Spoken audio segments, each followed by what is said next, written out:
Raymond James Stadium here in Tampa, the home of the Buccaneers. Coming up, we've got a good one in store.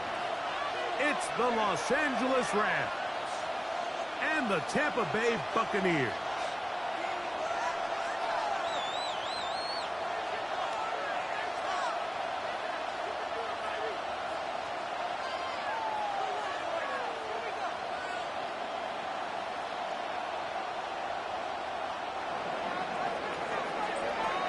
Mike Tirico along with Greg Olsen. We welcome you. That's the punter, Ethan Evans, to get this started. And off we go from Tampa. A very good field position to start as the return is past the 40. Their own 44-yard line.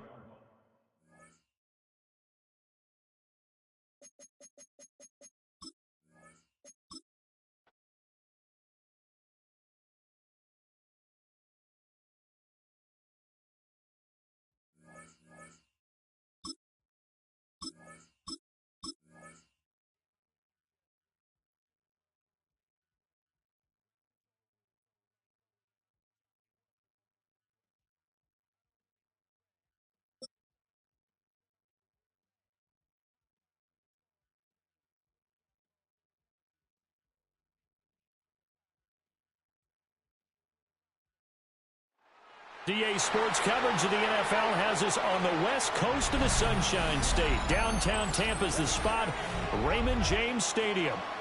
Today we've got an NFC matchup on tap, as it'll be the Los Angeles Rams taking on the Tampa Bay Buccaneers. Get strapped in. It's just about time to get the party started. And off we go from Tampa. And the tackle going to be made right there at the 25-yard line. At their own 25-yard line.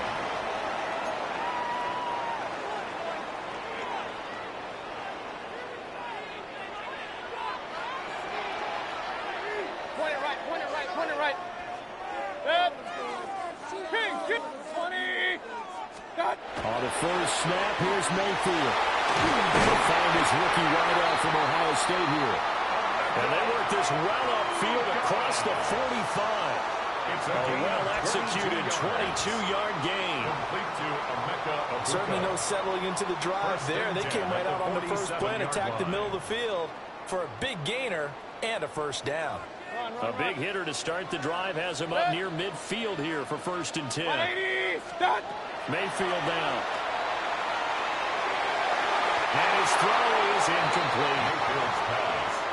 Had an open man that time. They ended up putting a little too much heat on it, don't you think, partner? Absolutely. Just needed a touch more air under it. Instead, he fired an absolute bullet. Point it right, point it right, point it right. 180.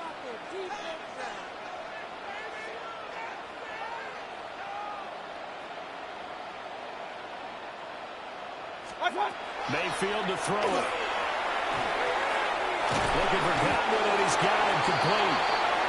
They get 7 out of that, so they're left with a 3rd and 3. That's a gain of 7. Brings up 3rd and 3. From the gun, Mayfield.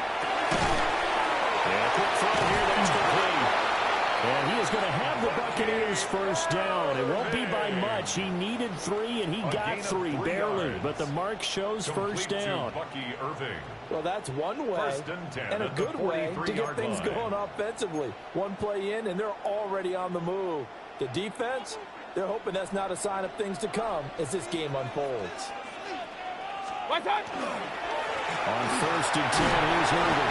And he can only manage to get a couple. 2nd and 8 coming up. Not a huge carry there on first down, but not all of them will be. But still, all in all, a positive play for the offense. It's all about picking up at least a few to say what you're going to do on 2nd down. And they will only muster a yard here to the 38. At the 38-yard line. Whenever we talk about the best strong safeties, one word constantly comes up, and that's instincts. Being able to diagnose run or pass and make the appropriate moves. He crashed it. He lost the football. This is going to be another first down as the tackle's going to be made at the Rams' 17-yard line. And the defense not able to get it. From a defensive perspective, what's that moment like when you realize the ball is loose? It is a moment where all concentration goes right to the football. This is something you've talked about in all your preparation for the game. You probably talked about this training camp. Knock the ball free, take it away from the other team, and now you have that chance. There's a little bit of deflation when they end up recovering it. They knocked it free, but couldn't take it away. A lot of precision being shown on this opening drive. They've been methodical, they've been crisp, and as a reward, they're going to be set up with an early first and goal.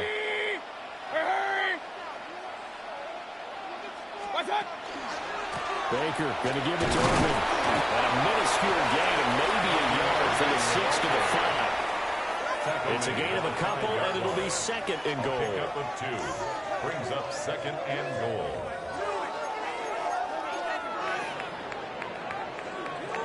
We're scoreless after 1. Second quarter now in Tampa Bay. It's the Buccaneers in control of the football as they come up now second and goal.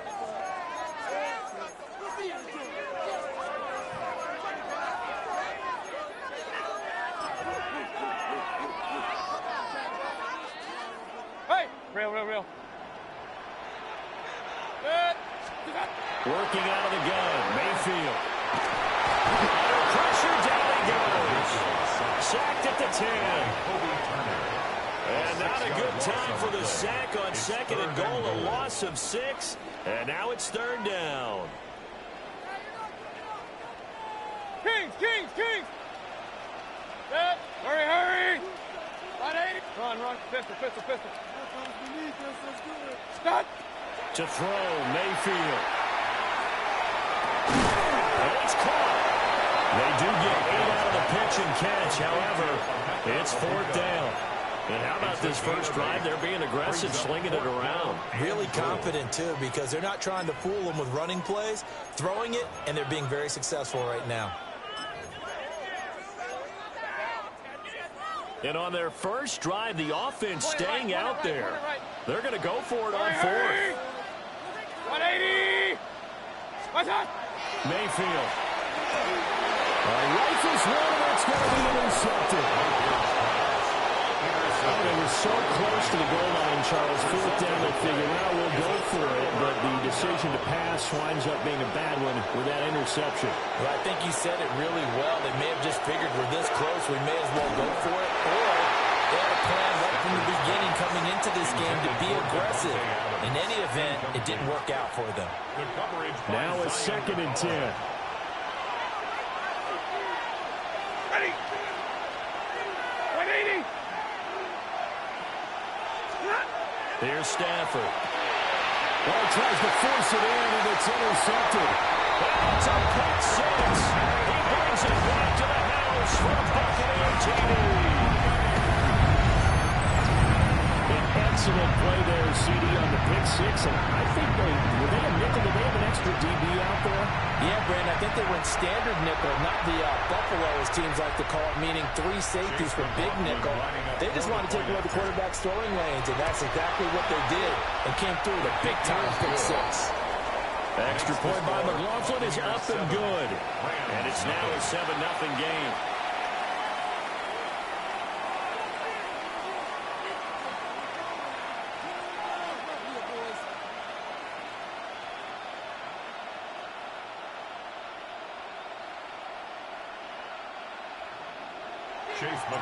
So they'll get another shot on offense following that pick 6. And now the kick is away. And this will be a touchback as that sails over the end line. At their own 35-yard line. The Los Angeles offense set to begin their next drive. Now remember, they were just out here a moment ago through the pick 6, so we'll see if they can take better care of the football this go around. Yeah, and sometimes, partner, I think it's almost better that you just throw the pick 6 and you come right back out on the field. You're not over on the sidelines dwelling for it for very long. You're not hearing everyone say, hey, you'll get them next time. Hey, don't worry about it. All that stuff just goes right out the window. You're right back out on the field with a chance to atone. And this throw incomplete. The defender all over in that time, and it's going to lead to third down. Brings up a third down. Speed is the name of the game when it comes to RPOs, and sometimes you can be a little too quick, thus inaccurate, incomplete. 280. Easy, alert.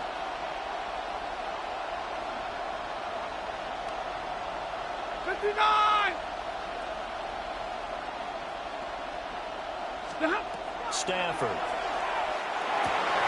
He gets this to Devontae Adams. And he's just going to be short here, barely. Maybe by a half a foot. It'll be 4th and inches. 2 minutes on the clock, second quarter, 7-0 ball game.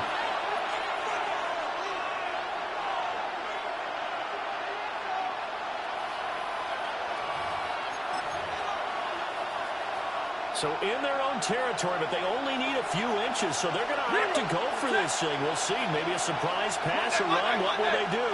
We're about to find out. 4th down. Here we go on 4th. Stafford. And he'll find the open man. That's complete. And he's able to get this to the 40-yard line before he's out of bounds. That's good. They only needed a few inches, but still some anxious moments there, but they do convert on 4th. First down, Los Angeles.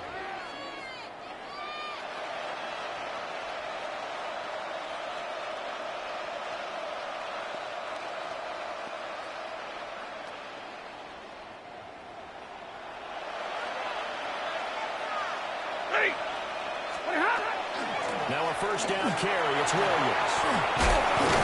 And he works it past the 30, almost to the 25. Back-to-back nice gains. That one for 14 yards and another first. Rams, first down. First and 10 at the 26-yard line. They'll stay on the ground. Williams. And this time they were ready for him as they stop the run at the line of scrimmage. Now 2nd and 9. 1-yard gain.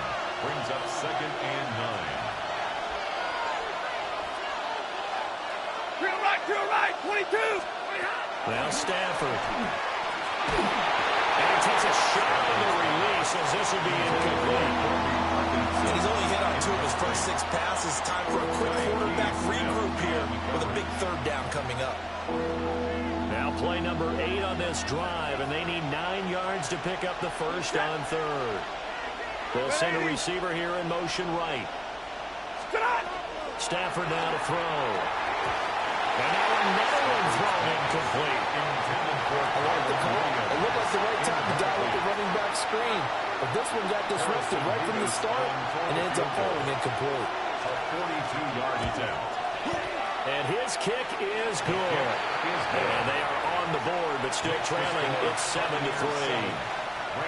Well, the good news, at least they won't take that goose egg into the locker room. Maybe a little something to build on. Yeah, it hasn't been the greatest of first halves for them, has it? But at least now, as you mentioned, they put some points on the board.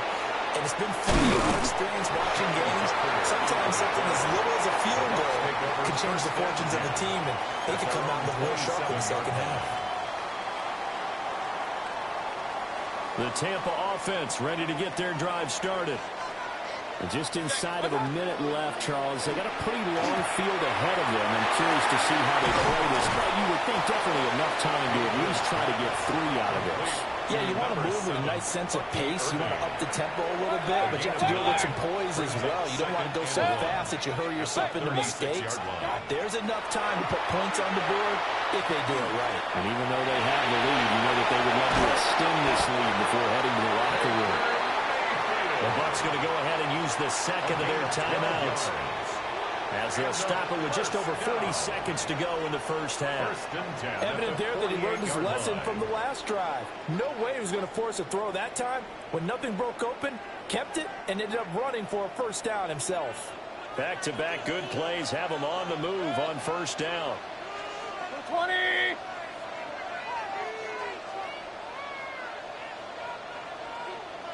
Run. Hurry. Regular. Kings. Real. Stop. Mayfield looks to throw. Quick throw, fighting Mike Evans.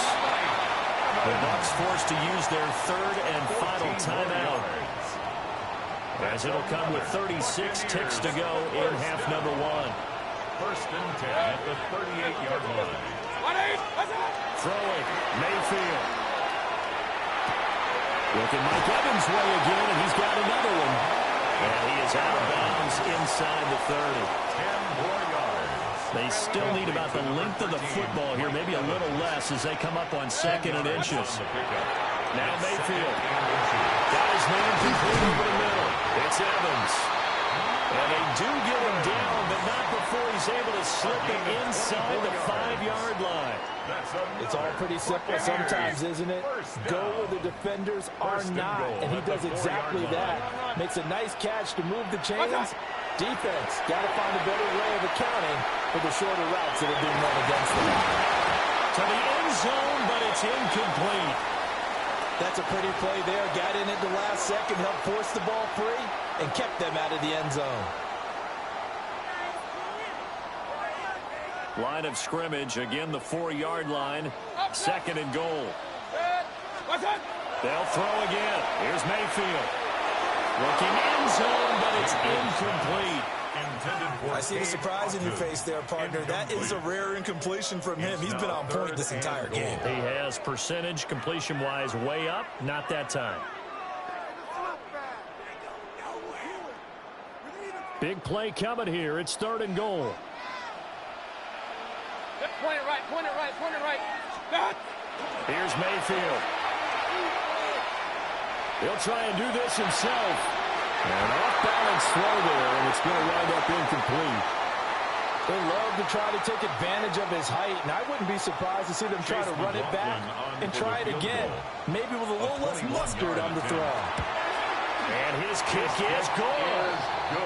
So a long drive gets him down inside the 5, but ultimately they settle for just a field goal. And I have to think that if maybe they were a yard closer, that would have made their decision tougher, and I think they likely would have gone for it. But in this situation, they just decided to take the 3, and I think it was a smart move. The Rams take over. And this will not be returnable. It's out of the back of the end zone for a touchback.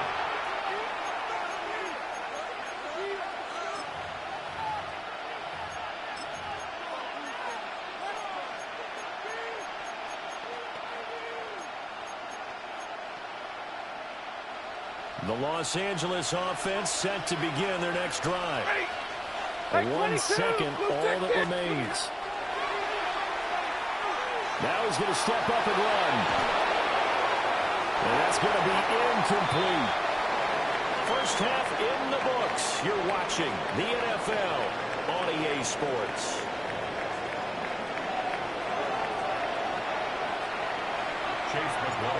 The Rams set to receive the second half kickoff, and they trail here as we resume play. And that one not returnable. It's over the back line of the end zone, so that's going to be spotted up at the 30-yard line. Set to begin their next drive, the Rams offense at the line. It's been a tight game to this point. What do they need to do, Charles, to break through in the second half and take the lead? Well, I think the first thing they need to do is thank their defense for keeping them in this game. You know, I think the defense is saying back to them, why don't you guys focus on getting some first downs, put some drives together, give us a little bit of a break here. If we can get some rest, we'll play even better for you. And, oh, by the way, pay off a few of those drives with some points, too. Now it's Stafford. It'll be a loss of 2, maybe 3 on the play. And 3rd and 8 now. Time to give a little credit here.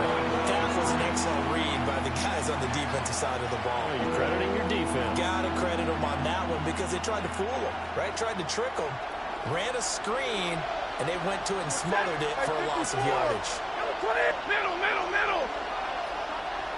32. Stafford. And that is incomplete. And the pressure there on 3rd down, forcing the errant pass. 4th down coming up. And so many times we look at the opening drive of the third quarter as a tone setter, and many coaches do emphasize it. And that's a strong performance there defensively to force incompletion and, more importantly, force a quick punting situation.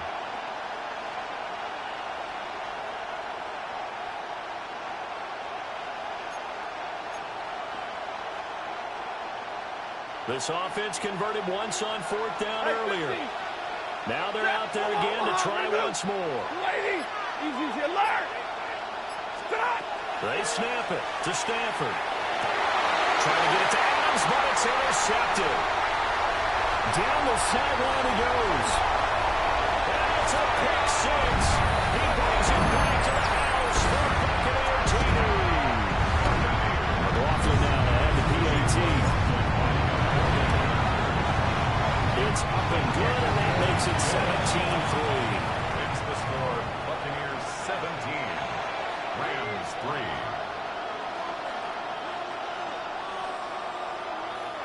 Chase McLaughlin to kick off for the So they throw the Buccaneers. pick 6. They'll get another shot at it now as this one's in the air. And they will not get a chance to return this one as it's through the end zone for a touchback. Their own 35-yard line. The LA offense ready to go for their next drive. They'll try to get this running game going with Williams. And able to get this one across the 45 before he's brought down. Right off the bat, it's a first down to start the drive, 12 yards. There's Stafford. First down. He hits Adams complete. And he's able to get this one down to the 40-yard It's a line. gain of 14 yards. That's another Rams 21. first down. A gain of 14. First From the down. gun, here's Stafford. Going to be taken in here by Nakua. Touchdown, LA! Puka Nakua, 39 yards. And the Rams have cut it back within a score. As a fan, is there anything prettier than a well-executed post-route? No, it's a thing of beauty, especially when it's done like that for a touchdown. How about the throw, the catch, and how about the run after to get into the end zone? 17. Rams 10.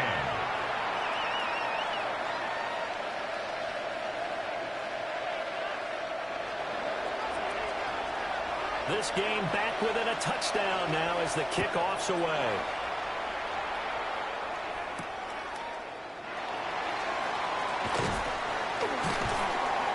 And he takes this near the 25, just a little pass there, call it the 26. First and 10. At their The own Bucs offense 26 set to begin their next possession. And their lead cut in half by that touchdown a moment ago. They are up 7 as they begin this drive, first and 10. Regular. Start. They'll try and start this drive in the air. Left side here, that's complete to Godwin. And he'll be out of bounds right at the 40. It's a gain of 14 yards that time for number 14. We couldn't ask for much more to this point in the second half. A gorgeous day, one-score game. First and 10 here. Pressure comes and down goes Baker Mayfield. Multiple defenders there to drop him for a loss of 4. Impressive individual effort there. No one was going to stop him around the edge. Yeah, no doubt about it. And that's why if you play in a 4-3 base and you're a defensive end, that's why you get the big bucks. They count on you to do everything. Defend the run and, of course, get to the quarterback. It's a gain of 6. It's not a huge breakaway run, but if your starting running back finishes the game with averages of 5 or 6 yards per touch, you'll take that every single time. 3rd and 8. Hey, alert. 20. Hey, alert. Kings. Back to throw. And incomplete on the deep ball. And that's a really good job there defensively. They went into this possession knowing that they needed to get a stop. They're in a tight ball game, and they got it done. Great work to force the 3 and out. Got the football right back for their offense. They've got to go to the sidelines feeling pretty good about themselves and encouraging their offensive mates to get some points. I know there's no magnet in the ball, but sometimes for the punt returner, after such a scramble, it sort of feels that way, doesn't it? He has it, he loses it, somehow the ball finds its way back to him. Atone for his sin, and you know he's taking a deep sigh of relief right now. Set to begin their next drive, the Rams offense at the line. This drive here beginning probably with a pair of motivated groups. Remember, the offense scored a touchdown. And the last time out, look and repeat that in Charles' defense. They were very frustrated after giving up 6 the last time on the field. And frankly, it's just a battle of wills in a lot of ways because you know they're both motivated. They both game plan for this drive, and they both have specific outcomes in mind. To me, it just comes down to who can execute better and which side can step up and assert its will over the other.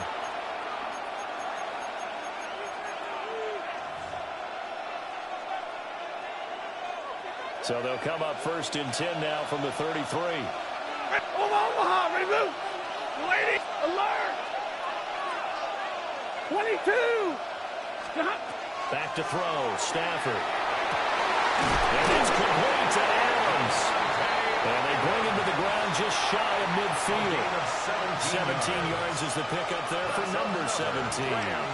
I like the design that we're seeing right there. This is what they need. Down by a touchdown here in the 4th. They just need to keep working their way downfield. And when they see openings, take their shots. The drive continues as they search for a tying touchdown. Here's 1st and 10. Up the middle, it's Williams. And nothing much materializing there in the 1st down run. He'll get a couple, and that's it. A 3-yard pickup. Brings up 2nd and 7. Williams going to get it again on 2nd down. And he'll get this down over the 46. One of the bigger plays in the game thus far. The crowd getting into it as we come up on a big 3rd down. 50-50. A shotgun snap for Stafford. Working the middle of the field, and he's got a man complete. And this is going to lead to another 1st down as the tackle's made at the Bucs 26. A big 3rd down pickup of 20 yards. 1st and 10 at the 26-yard line. Throwing is Stafford. Open man is Atwell, complete. And he'll lose yardage. Brought down at the 32. Plays like that, Charles, no doubt, they're just going to continue to fuel this crowd. And this defense is already playing well, but it also feeds on the energy of that crowd that you're talking about, and that takes them up to another level. Right now, they're playing really loose. They've got the lead, and what a nice stop they just made there behind the line of scrimmage. 4th quarter, down to the final 2 minutes, and we've got a 1-score game. They'll come up now on 2nd down.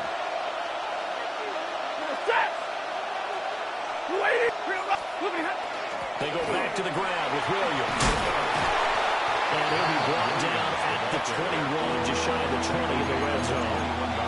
I was pretty surprised there when they lined up to run it on 2nd and long, but it worked out for them. It certainly did, and that requires some confidence, some fortitude, and a little bit of hope, doesn't it? You hope you catch the defense just right. And he can't get a throw off. He's taken down. What a huge play at this point in the game. A 10-yard loss on the play. And it's 4th down. Middle. Omaha, ready to move. Stop. Desperation time for Stafford on 4th down. And unable to break away. They stop him a few yards shy. They had to go for it with such little time remaining, and it'll be a turnover on downs. The Tampa offense ready to get their drive started. And this game not quite in hand yet. We'll likely see all 3 timeouts defensively and then reassess where we are. Still going.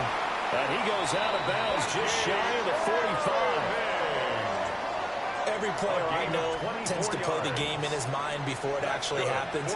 There's no way he thought that in this stage of the game, this would be his first big run like that. Yeah, but it's got to feel for him like the floodgates open, a sigh of relief. Now we'll see if things can open up for him. See if it can continue. The Rams going to go ahead and use the first of their timeouts as they get the stoppage with just over a minute to go in the game. He's going to have to protect the football and take his lumps here at this stage of the game as they stop him behind the line. Now the Rams will signal for a timeout, their 2nd, as they'll get it with just a shade under a minute to go in the game.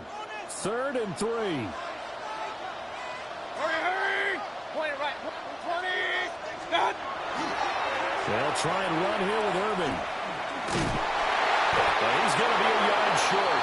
A 2-yard pickup leads to 4th and 1. The tackle made. The Rams going to be forced to use their third and final timeout as they get the stoppage with a little over 50 seconds left to go in the game.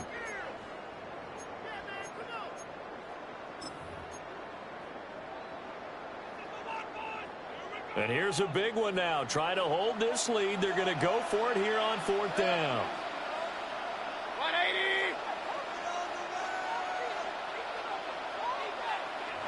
Now the Bucs going to use the first of their timeouts. That'll leave them with 2 remaining. We'll be back after this. Here's Riley Dixon now as he'll kick it away for the second time.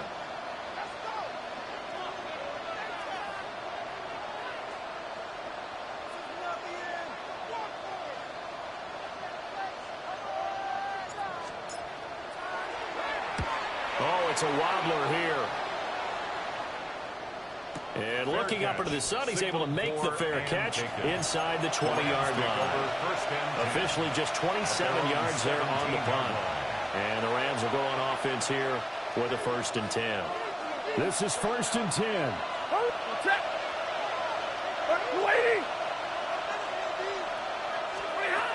Stafford. This one swung out to Williams. Defense is worried that whenever anyone catches the ball and has a head of steam come out of the backfield, it could turn into a big play with missed tackles or he runs through people. But they were right there waiting, and they stopped him for a minimal gain. 20, 22. To the right, 20. Now Stafford. And that's complete to Adams. And they're able to get this one across the 35. This is where, of course, it's good to have a veteran quarterback under center. You would just be able to put on one of his blood pressure clicks, and nothing would be different for him. He's done it many times before, expects to get it accomplished again. Pass complete there to McCoy. And take this to the other side of midfield before going out of bounds. Absolutely ideal there. Get a good size play, get out of bounds. Well, you saw the coaching there. That is taught and it is emphasized. Get out of bounds, understand your situation, as well as just understanding the game. Now it's Stafford. He's got it to Williams. And he gets this inside the 35-yard line. 12 more yards. Stafford now to throw. Now he'll tuck this and run. He'll take a shot for the end zone. And his ball is caught. It's a touchdown. And now in the final seconds, they're a PAT away from likely getting this thing to overtime. Yes, sir, that touchdown puts him in striking distance. And let me tell you something, forget being conservative here. Go for it, go for 2. Well, going for it on the road. Want to win it right now? Well, win it right now, have the momentum, go ahead and get it done. And now they're going to go for 2 and a possible win as this crowd rises to make things difficult.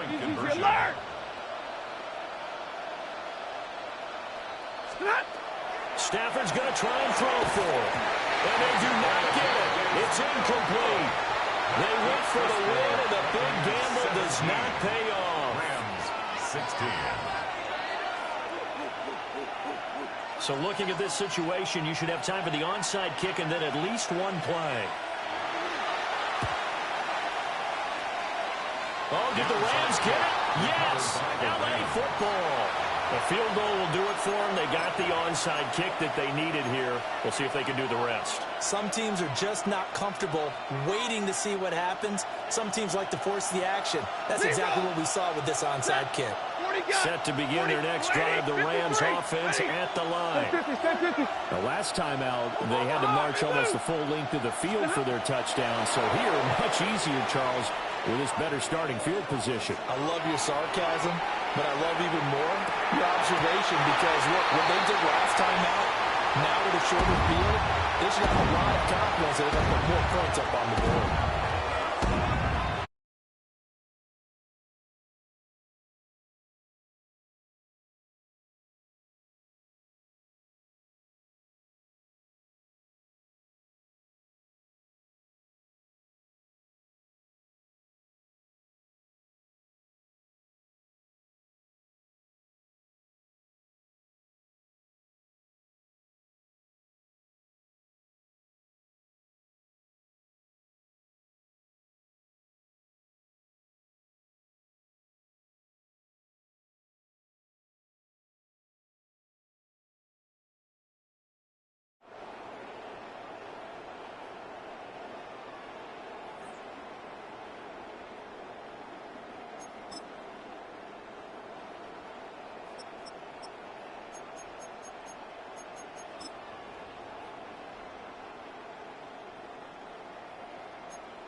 on the Gulf Coast of Florida at Raymond James Stadium, just north of downtown Tampa. Straight ahead, we've got a pretty good one on tap here, as it'll be the San Francisco 49ers taking on the Tampa Bay Buccaneers.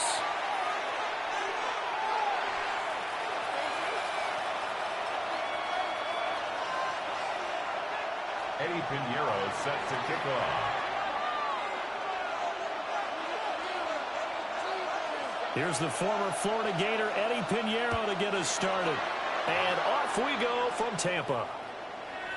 And this one over the back line of the end zone. Well, they definitely don't want to give him a shot at returning it. That's obvious. So the ball will come out to the 30.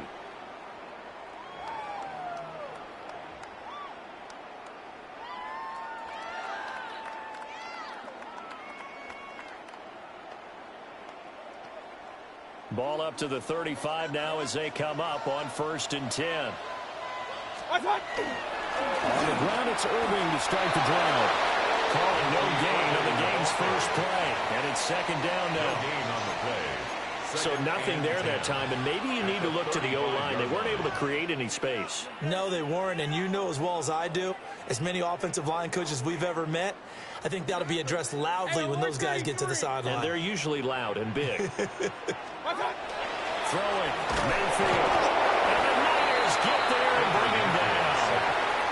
Say hello to Eric Kendricks. He gets the sack there. Just 2 plays in, and Charles already their first sack defensively. Yeah, how about that? That didn't take long, did it? And now they look at 3rd down, and that's another time to try and go and get the quarterback too. So certainly not the start they were looking for here as they come up on a 3rd and 14. Mayfield down.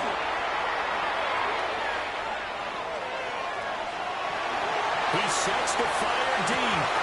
And that will be incomplete. Well, they weren't scared to let it fly, but it falls to the ground and brings up 4th down. That's some good closing speed there defensively, because that looked open for a minute. But that's great work with the ball in the air. Never gave up, converged on his man, and broke the play up.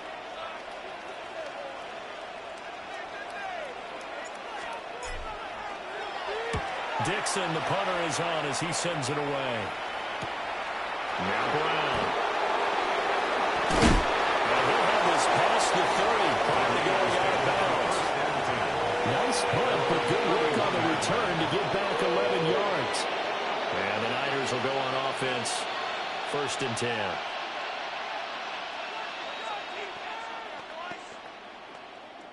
Purdy going to lead the 49ers to the line, 1st and 10 at the 31-yard line. 18 Cardinal, 18 Cardinal, go! A little jet sweep to start the drive. And we'll get a few yards here to the 34. Jamel Dean on the tackle. 2 yards on the pickup. It's 2nd and 8 at the 34-yard line.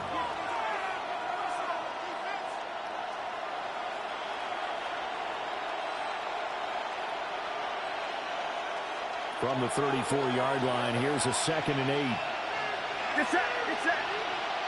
18, what's up? Purdy now to throw. And he'll be hit as he releases it, and that'll fall incomplete. Part of what we're seeing so far is the defense is certainly coordinated. Both levels doing their jobs in tandem. The back helping the front helping the back. The pressure got home on that last play and forced him to try and throw it through contact and short of the sticks. So the failure to connect on 2nd down, that leaves him staring up here at a 3rd and 8. Yellow. Yellow. Purdy. Pass caught by Pearson. And he is going to have the 49ers first down as they're able to get the 3rd down conversion. Gain of 11. And the 49er first down. 1st and 10 at the 45-yard line.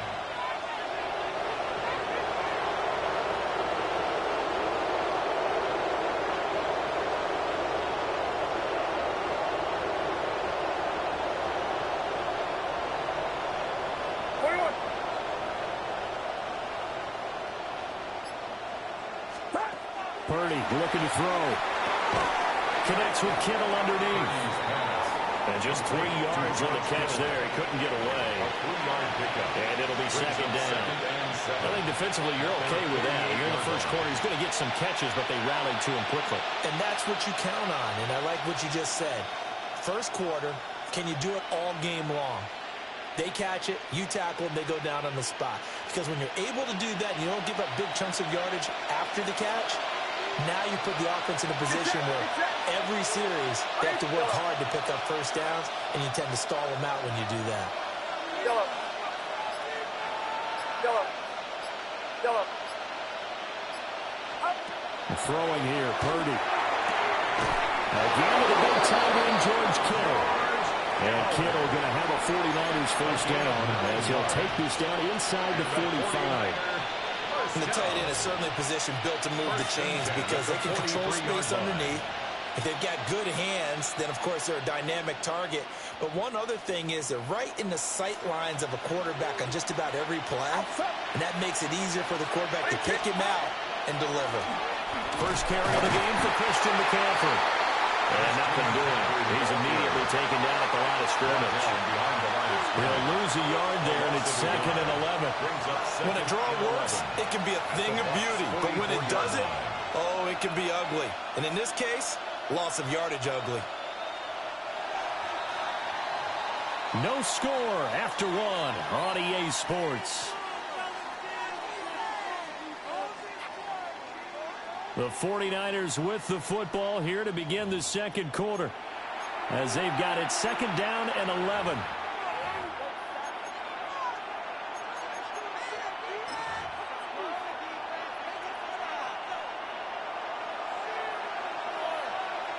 Get set. Get set. 18. Purdy will set up to throw it here. A throw left side for Pearson is complete.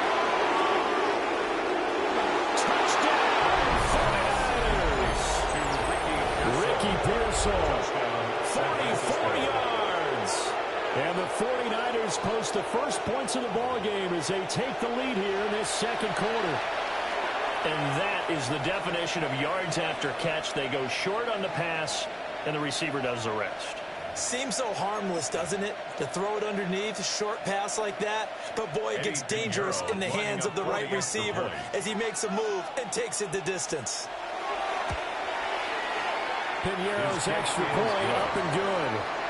And that makes the score 7-0. Buccaneers, nothing. Eddie Piñeiro set to kick off. Now after the touchdown, here's Piñeiro to kick it off. And this one definitely not in the landing zone. In fact, it's over the back line. So this is going to come out to the 35.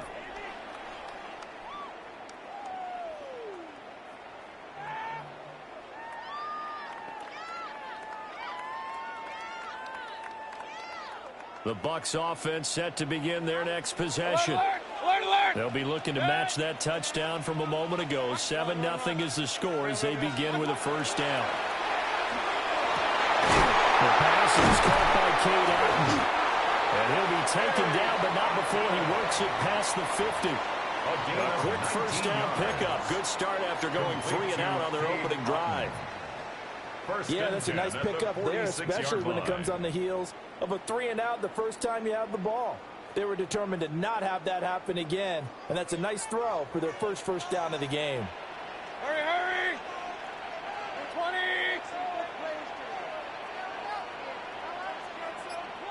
Stop. A run up the middle with Irving. And he goes down, but not before getting this inside the 25. The 22 more yards there and another first down. I think they like this drive a little bit better there, partner. Running game helping out, picking up some of the slack. Because remember the last drive, they went 3 and out. 1st and 10 at the 24-yard line.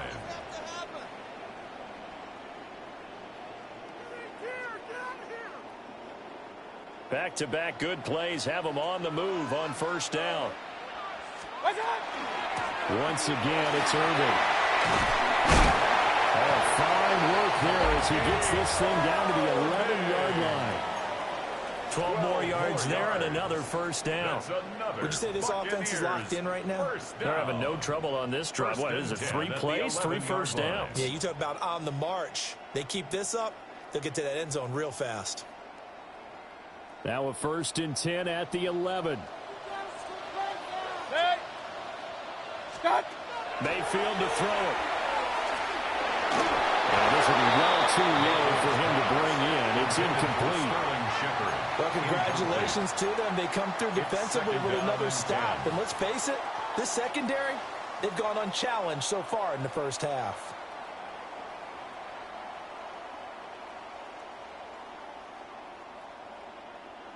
Second and 10. Hurry, hurry! 180!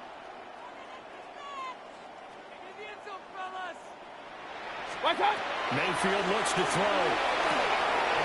It's a screen pass. That's complete. And he'll get it here to the 10-yard line. They do get a couple, but they'll be left staring at a 3rd and 8 coming up. 2 minutes on the clock, second quarter, 7-0 ball game.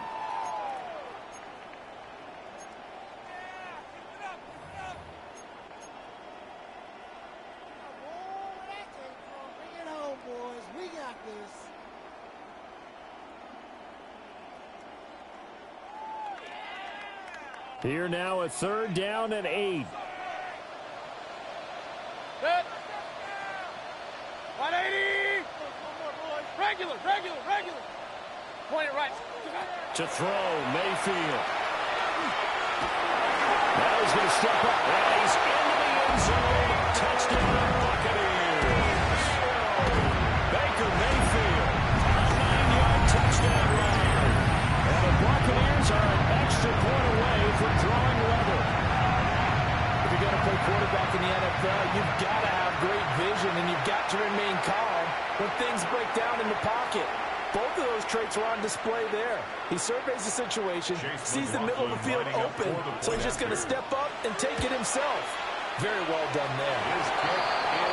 Extra point by McLaughlin is up and good. And we are tied at 7. Chase McLaughlin to kick off. So we'll leave it at 7 now as they kick it away.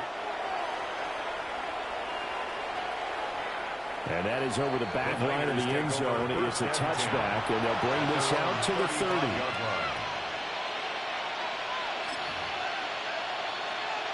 The San Francisco offense ready to start their next drive. And they'll just simply be looking to build off the confidence of the last time out where they scored a touchdown. And confidence is powerful, isn't it? When you've scored once, you feel like you can go back out there and get it done again. No matter what the defense throws at them, they feel like they're in a groove right now, and they want to get out there and show it. Yeah, hoping to stay in that groove here this go-around. And it's a real luxury when you have a guy who can turn a short throw into a solid gain at any moment. Once he caught that ball, he ID'd where the open grass was and got there in a hurry to pick up a new set of downs for his offense. Get set. Right around set.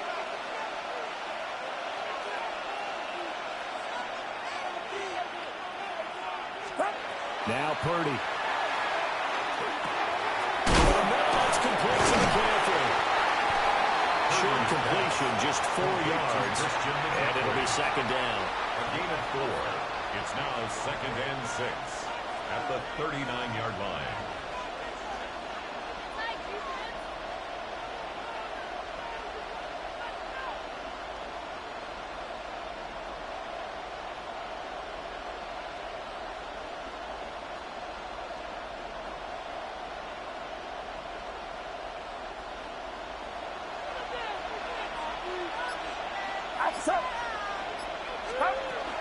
Up the gun, McCaffrey. And follow his blockers there all the way down to the 23-yard line. It'll go as a first down for San Francisco on a pickup of 16. Defensively, they were in the 3-4. That O-line just dominated the D-line there. Let's go with a verbal telestrator here, because that D-line has a nose over the center, and it has a 2 defensive ends over the offensive tackles. That means the guards don't have anyone over the top of them. That creates a net. And they will score. It's a 49er touchdown. Brian Robinson Jr. A 22-yard touchdown grab. And the 49ers will take the lead here in the final minute of the first half. Pinheiro's extra point up and good. And that makes the score 14-7. Eddie Pinheiro set to kick off. Now after the touchdown, here's Pinheiro to kick it off.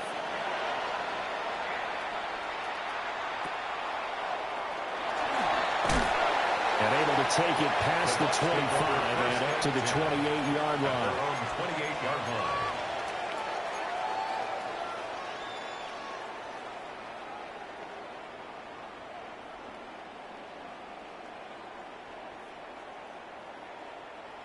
The Tampa offense ready to get their drive started. A slim deficit here in a one-possession game. Not much time left, obviously. We'll see if they can march this down the field, at least get 3 and take some momentum into the locker room. Now the Bucs going to use the first of their timeouts, as they'll stop it with a little over 30 seconds to go in the first half of play. 180. Here's Mayfield. And that is incomplete. Wow, the coverage a little too good there, and it's second down. They went with a dime look on defense. 2 extra defensive backs on the field and covered up essentially every blade of grass. That allowed them to disrupt the play. Kings. 180. Hurry. What's that? Mayfield. Finding Sterling Shepard for his first catch. The Bucs going to go ahead and use the second of their timeouts. That's good. As the clock will stop with 21 seconds to go here in the first half. At the 48-yard line. 180. Hurry. Pistol. Now Mayfield. He's got Otten. And he gets it inside the 35 and just shy of the 30. The Bucs forced to use their third and final timeout. And with halftime on the horizon, they'll be out of timeouts from here forward.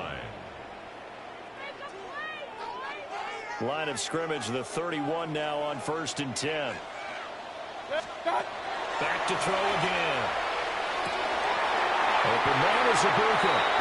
And they'll have it in the red zone before he crosses over out of bounds. 13 more yards. Another nice gain. That's now 30 yards between those last 2 plays. 1st and 10 at the 18-yard line. So from inside the 20, here's 1st and 10 at the 18. Point it right. 180. What's that? From the shotgun, it's Mayfield. And he's into the end zone. Touchdown, Buccaneers. Mike Evans. In the final seconds of the first half. And the Buccaneers have a chance to tie the game here in the final seconds of the half. Extra point by McLaughlin is up and good. And that is going to tie our game as we approach halftime.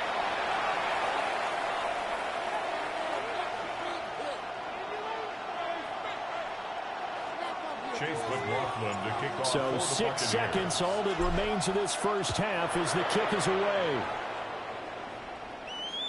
And that is over the back line of the end zone. It's a touchback, and they'll bring this out to the 35-yard line.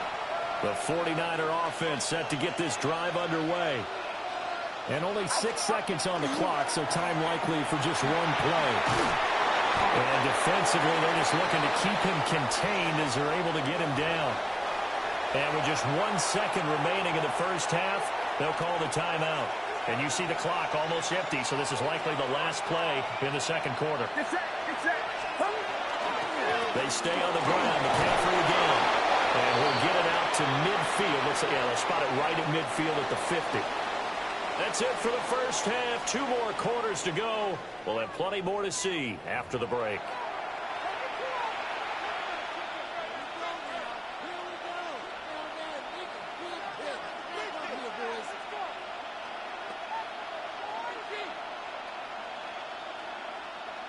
Chase McLaughlin to kick off for and ready to get the party started for the second half. It was an even first half, all tied on the scoreboard. And he'll be tackled just shy of the 25. More on the return. The Niners take over 1st and 10 at their own 24-yard line. The San Francisco offense ready to start their next drive. It's a tie football game here. What do you think, Charles, the message was at halftime? Well, I think that they probably just looked at things and said, we're fortunate that this is a tie game. No need to panic. No need to change a whole lot. We didn't play anything close to our best in the first half, so we don't have to go out and win one for the Gipper. Let's just go out and play our best football and win one for us. From the 33, here's second down at a yard. Now here's a little touch pass as they tap it quickly to their receiver. And he's going to have a Niners first down as he's able to get this up past the 40. It's a gain of 8. And a 49er first down.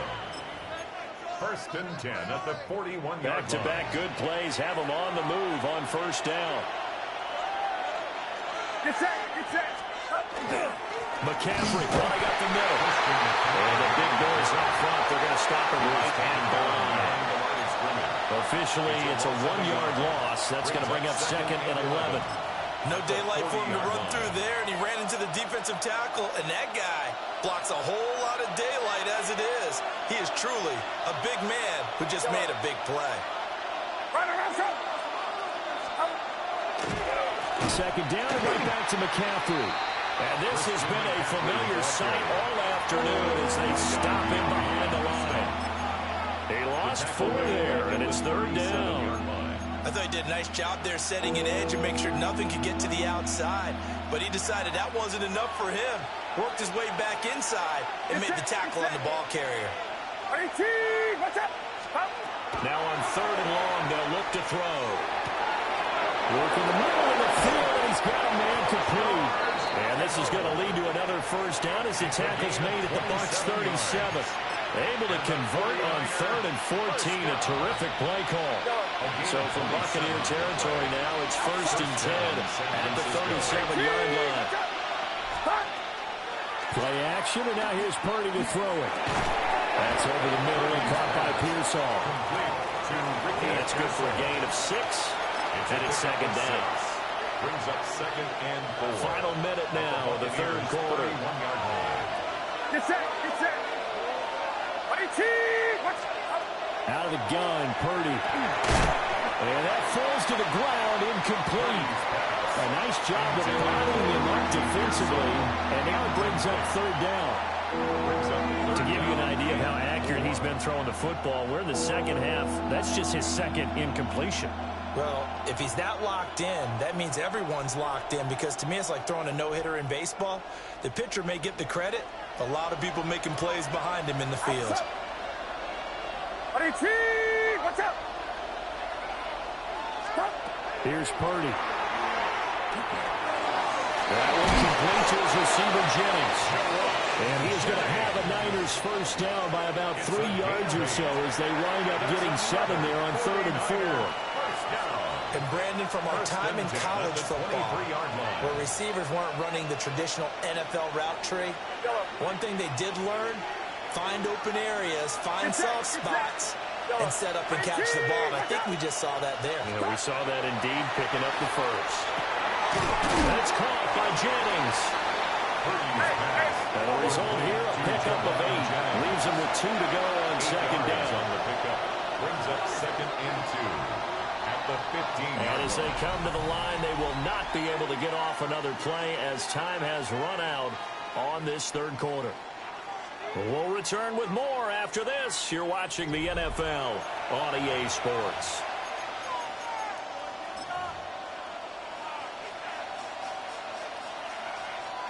Two yards to go, 2nd down.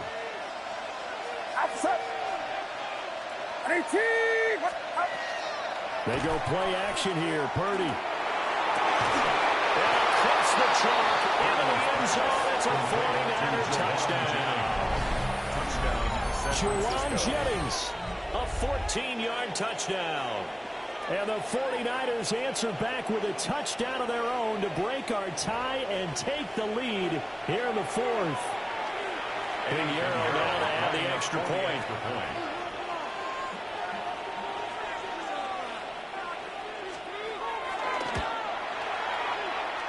It's up and good, and that'll make the score 21-14. 21, Buccaneers 14.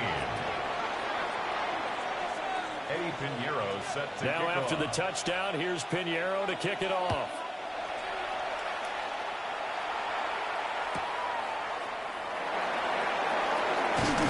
And not much happening on the return as he'll get this to about the 23. Take over first and 10 at their own 23-yard line.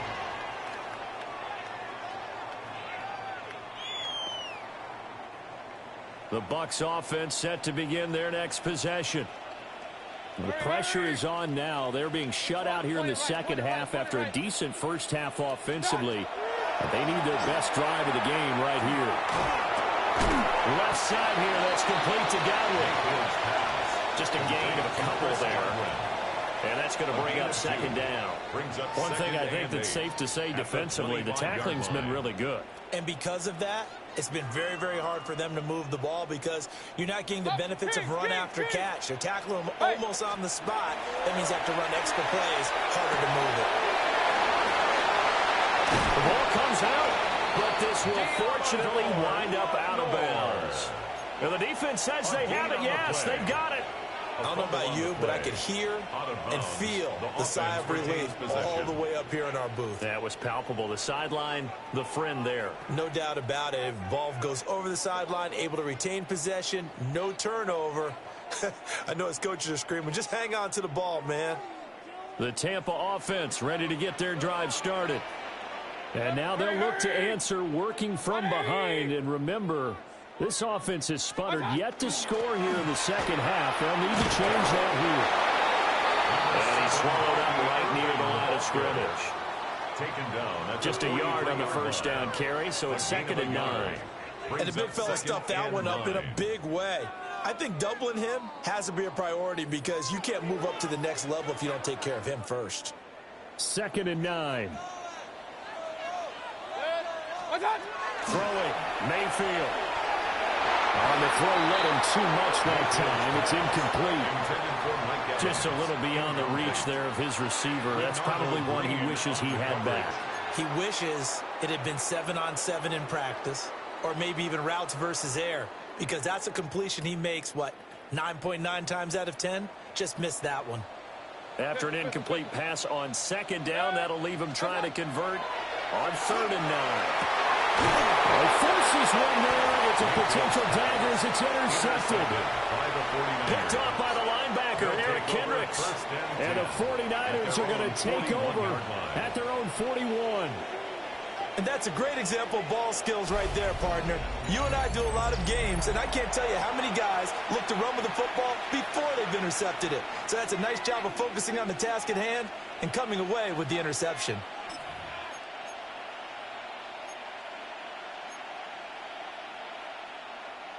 The 49er offense set to get this drive underway. Another important fourth-quarter series coming up. That last INT helping to maintain their slim advantage. And he'll be pretty well stopped in his tracks. Give him a yard up to the 42. Got to figure now, after getting that turnover, they're just going to be happy to keep the ball on the ground, right? This is where covering the football, taking care of the ball, all the ball security terms that have ever been used, they come into play for the guys on offense right now. Just take care of it, and they've got a good chance of ending up winning this game. They work now on 2nd and 9. Get set, get set.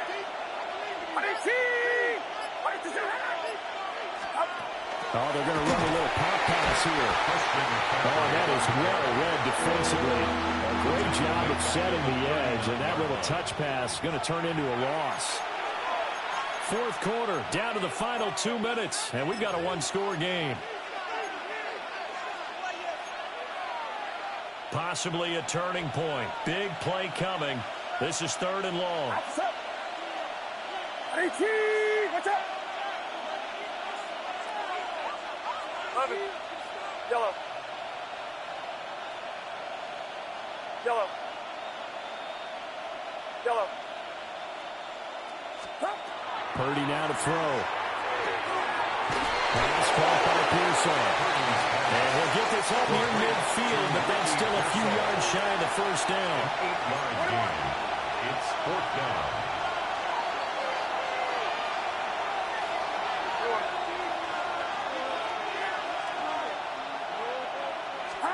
On 4th down, here's Purdy. And it's incomplete. They cannot convert, and they turn it over. The Niners go for it, but it doesn't work out. And the Bucs are going to take over with excellent field position to boot. They'll come up 1st and 10 here. Up, set, start. Mayfield. To Shepard, complete over the middle. And he is tackled inside the 40, not quite to the 35. That's a nice job right there, partner, because they were able to work down the middle of the field, working in the seams, because I think defensively they were guarding the sidelines, trying to keep them from getting out of bounds. They took what they gave them, and it was successful.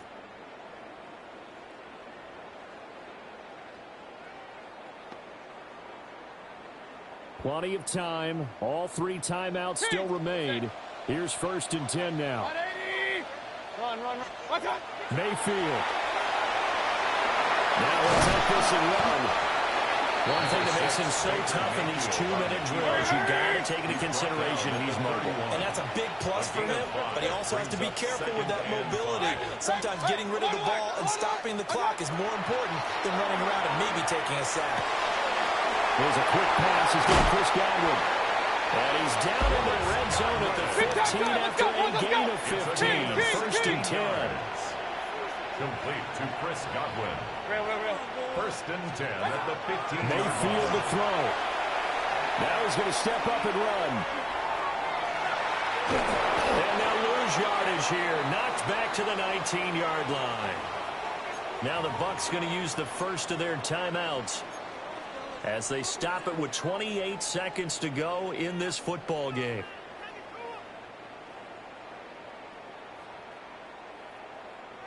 Here comes 2nd down. 180. Alert, alert, alert, alert. Up, hurry. Watch out. Now Mayfield. And it's caught. It's a touchdown. So they rally here in the final minute, and they're an extra point away from tying this game. And while it appears the heavy lifting was accomplished by scoring the touchdown, they're still down 1. That extra point is not a gimme.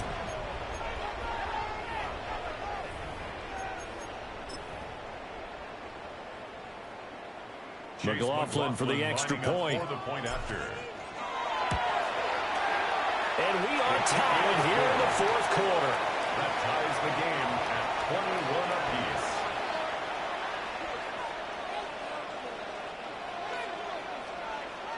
This one all we could have asked for. All tied, final minute as the kick's away here.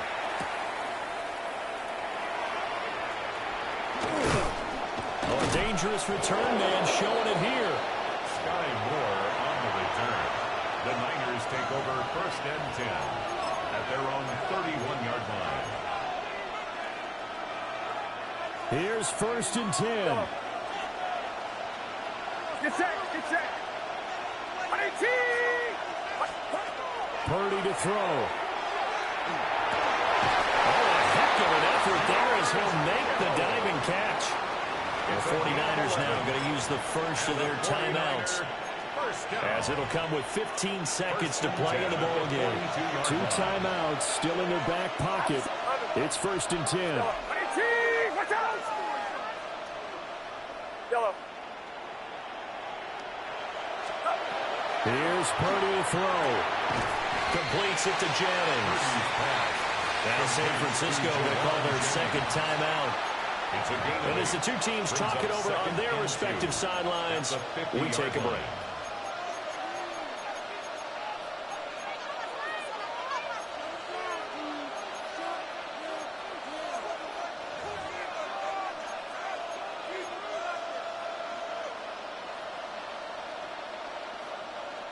They come up now on 2nd and 2. Get set, get set. Right, around set.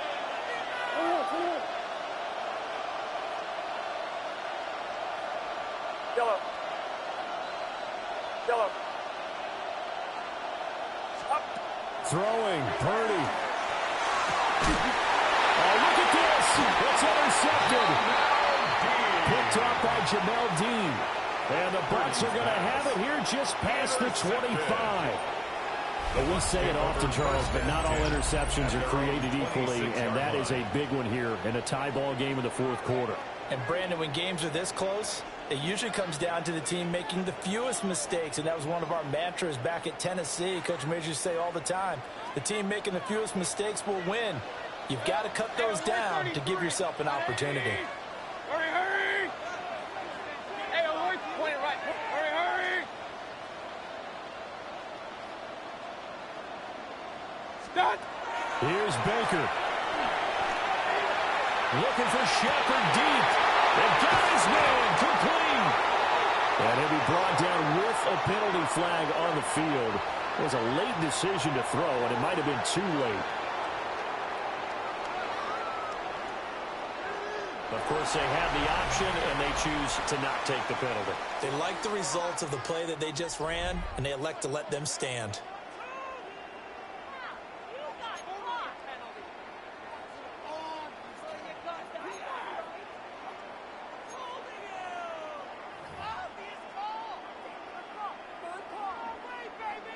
Chase McLaughlin to kick off. So it's the 49ers who will get the football first with a chance to win it here in overtime. And this one definitely not in the landing zone. In fact, it's over the back line of the end zone. So this ball will come out to the 30 now. Purdy going to lead the 49ers to the line. 1st and 10 at their 35-yard line. Watch out! They go back to the air here after the INT on the last drive. There he goes, left side. Inside the 10. And this is a touchdown. It's not over yet, but they draw first blood here in this overtime. Pinheiro now to add the extra point. Now flags will come in. I think this one's going to be on the defense for jumping. But now if they wanted to, they could move the ball up to the 1 and go for 2. Yeah, that's exactly right, because normally the ball's at the 2 when you go for 2. But if they want it now and force the penalty to the 1. The conversion is no good. But they gets the point.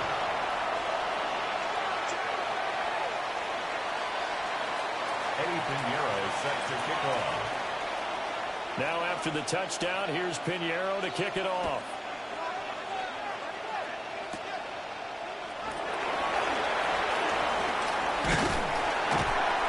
And a nice return sets him up pretty good here right at the 30-yard line. 30-yard line.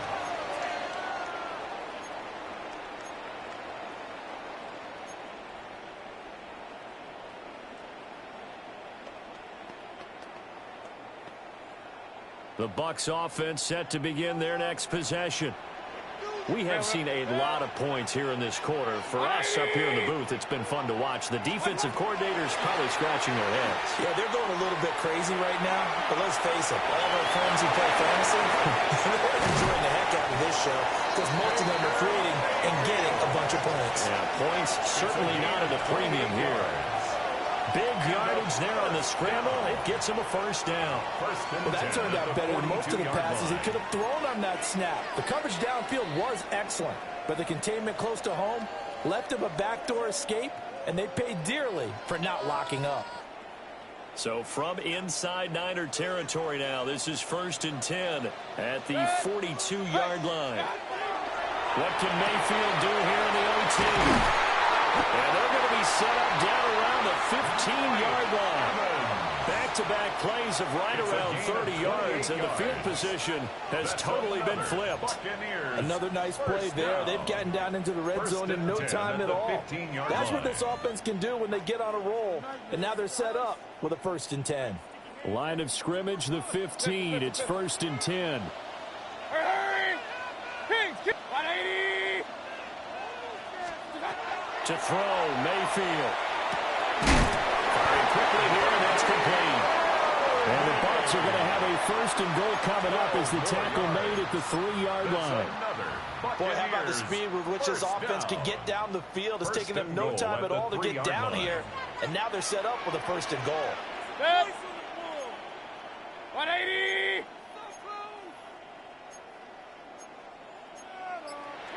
Baker changing the play at the line. Alert, alert! Alert, alert! What's that? Irving will struggle to get to the line of scrimmage as he'll be tackled back at the 4-yard line. Sometimes you just sit back and marvel at what he can do defensively. Speed, strength, quickness, he's the whole package. And that package just wrapped up the runner for a loss. 180! What's that? Mayfield to throw it. Toward the end zone, but that's going to wind up incomplete. Incomplete. Brings up 3rd and goal.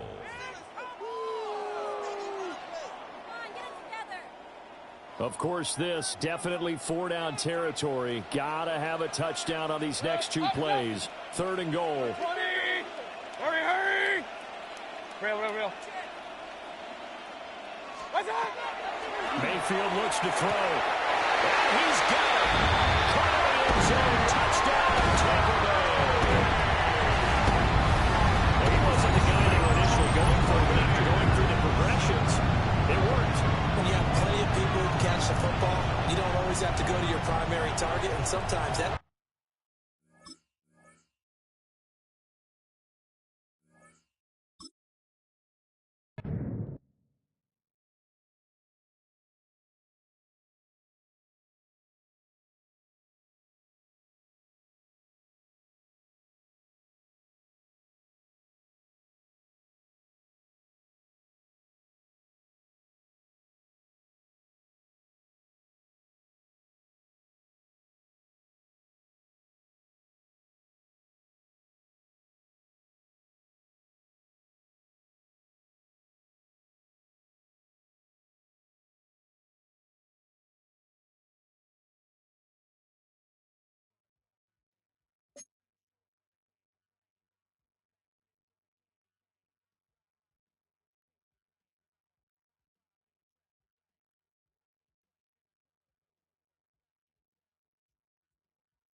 its distinctive swimming pools in the upper deck. There's a look inside Everbank Stadium here in Duval County, Florida.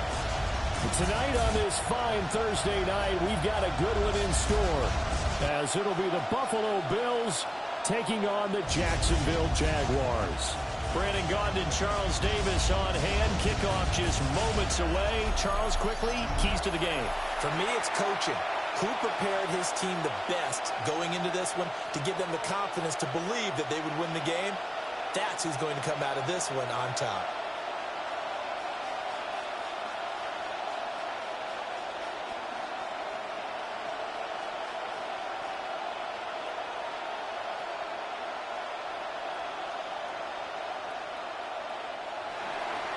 Just about set for a start. Happy to have you with us, and we are underway here on Thursday Night Primetime.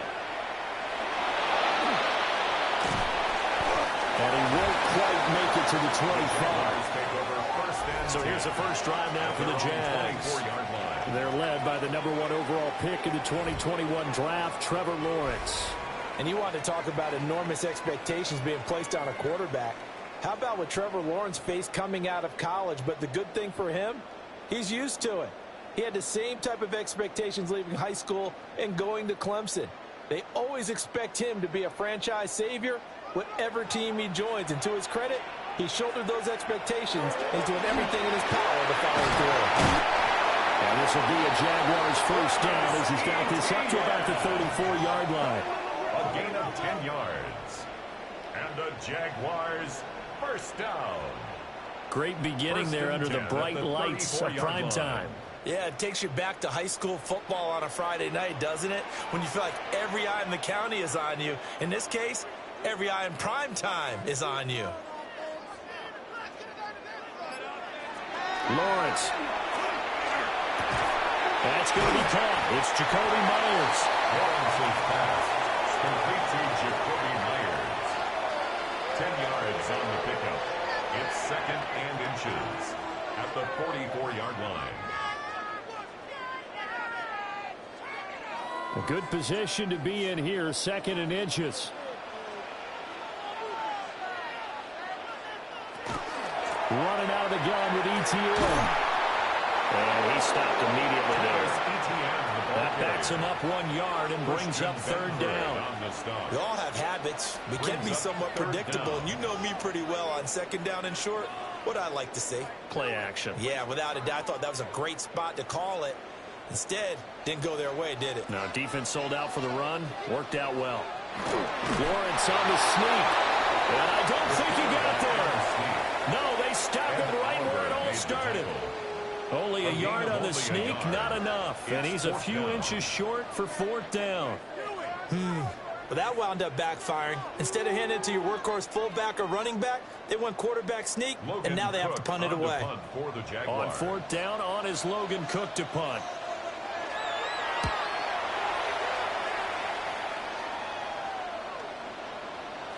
And that hits at the 6 and carries into the end zone for a touchback. Out comes the offense for the Bills, led by their quarterback at 6'5". That's Josh Allen.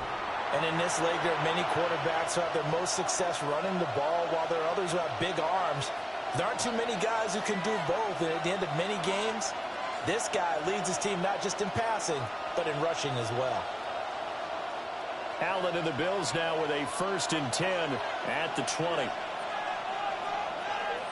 And they'll send the tight end in motion here. To throw, it's Allen. And nowhere to fit that football in. It's knocked away and incomplete. As a defensive back, you have some weapons at your disposal that we don't often talk about. And you can read the receiver's eyes, you can read his hands, and you know that the arrival of the ball is imminent. And that allows you to make a play on it and oftentimes knock it away. Here's Allen. A short throw pulled in by Kincaid. And he's got it past the 30 before he's hit and dropped. 11 yards there as they connect on the quick slant. I know sometimes we can get fooled when we watch him make catches, as we just saw him do there, because he really looks like a wide receiver the way he goes about his business. Yeah, 230, 240 range. Yeah, not super huge. Maybe not counted on to be that inline point-of-attack blocker that we used to have in the good old days. But you can flex him out. You can run wide receiver routes with him. You can make him a primary target, and that's how he'll shred a defense. And when you're playing a quarterback with some experience and some moxie, you enter the danger zone when you decide to blitz him, because if he's able to diagnose as he did on that play, he can hurt you downfield. He reads defenses so well, doesn't he? He really does, and the best part about that play for him, I don't think that was his primary target. I don't think so either. I think he had the read, figured out where the blitz was coming from, and went to a secondary target for a really nice game. The result, only 4 yards there on the play. And that'll bring up second down. And forget about the run to set up the pass. They're just coming out throwing. Forget trying to set anything up. They feel like they have the advantage. They feel like they have the matchups, and they're just attacking right now. Yep, going to the air on the opening drive. They run for the first time with James Cook. And he'll take it down shy of the 45 at the 46. 7 yards there and a first down. That's another Bills first down. A gain of 7. We use the word relentless a lot with guys who are aggressive on the field. In this case, it really fits, doesn't it? How about his ability to break tackles and his feet never stop moving? To the air, Allen. Quick throw there, but it's going to be incomplete. Nice progress down the field was halted by that incompletion. They could try for some safe yards here to get things moving again, or keep throwing it and pushing it downfield to try and pick up bigger yardage. Here's 2nd and 10.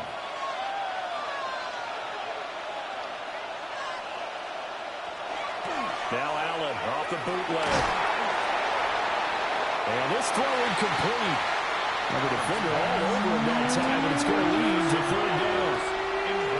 One thing you hope to see out of a rookie tight end is a real concentration when the ball's in the air, and I'm not sure that he didn't, but he has to be prepared for people making a play on it when that ball's up for grabs. Here comes the 8th play of the drive, and they need a full 10 yards on 3rd down. Allen going to throw. That is incomplete. I'm going to see this offense try and spread the field a little bit and utilize the outside third of the field, especially against man coverage. But that time, the defense was up to the task, forcing the incompletion. So on 4th down, here's the Australia native Mitch Wishnowsky to punt this one away.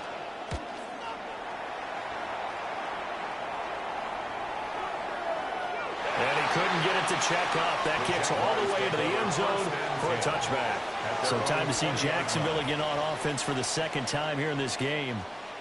Over on the sideline, hoping to hit that reset button between possessions. Last time out, they had to punt it away. This time hoping to finish this thing off in the end zone.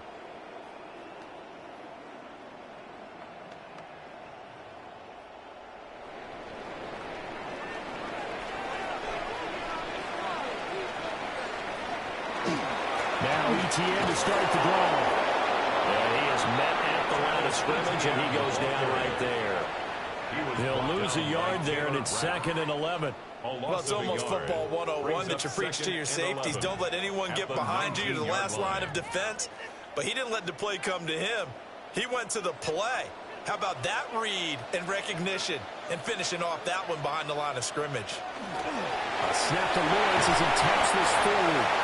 And he'll work his way forward up to the 22. Give him 3 yards on the run there. That still leaves him with a difficult 3rd and 8 coming up. A nice play design there with the touch pass. Looked good at the start, but bottom line, the defense was ready. And they did a nice job scouting, didn't they? Not just scouting, but now executing once they saw the play for real after having worked on it all week in practice. They drilled on the play, then they drilled him. And he is going to have a chance first down as they're able to get the 3rd down conversion. 14 yards. That's good for our Jaguars. First down.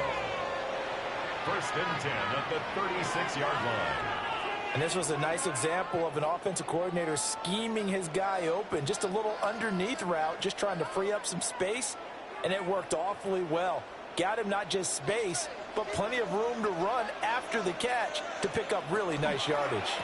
On 1st and 10, it's ETN. And he's got this to the 30 before being taken down. 43 yards rushing for him now. He's only carried the ball 4 times. Well, they came into this game saying it was important that they set the tone and show that they can run the football. I believe that they've done that here in the first quarter. So 1st and 10 now in Buffalo territory at the 30-yard line. And they'll go again with ETN. And some determined running there as he'll pick his way down to the 12-yard line. And between the last 2 plays, they moved it over half the length of the football field. The first drive this unit had, they punted. This drive, much more polished, just looking crisper, aren't they, moving the ball? Maybe the first drive was a little bit of a wake-up call. Probably a little bit angry that they had to punt the ball away the first time they had it. Got motivated, got to the sideline, and said, okay, let's not let that happen here as we take over again. Tackle made there by Matt Milano. A gain of a yard. He's had success on this drive, but not on this play. Finally, they bowed up defensively. I think they were determined not to let him take it pretty much all the way down the field. Yeah, it looks like they handled their run responsibilities correctly this time. What we call them run fits, everyone was in the right place. On the ground, here's the 4th-round pick from April's draft. And here he'll get it down to the 7. It's a 4-yard pick up there, and it leaves him with 3rd and 5. Some of the most unselfish players on any football team, defensive tackles, because we ask them to just eat up blocks and allow other people to make tackles. But when he can make a play himself, as we just saw there, that's a big day. Out of the gun, it's Lawrence. Got his man, it's caught. Touchdown, Jaguars. Brenton Strange from 6 yards away. And the Jaguars will claim the early lead as they're on the board first here tonight. And he knew he was going to take a shot in the pocket. He did, but he also found a way to get it into the end zone. And that has to ease the pain a little bit of the shot he took, didn't it? Being able to throw it into the end zone for a touchdown.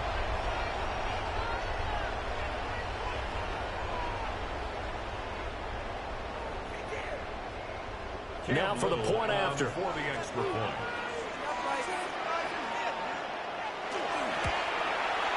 And this is up and good. The score now 7-0 Jaguars. Makes the score Jaguars 7. So that drive goes 8 plays. And it results in a touchdown for Jacksonville.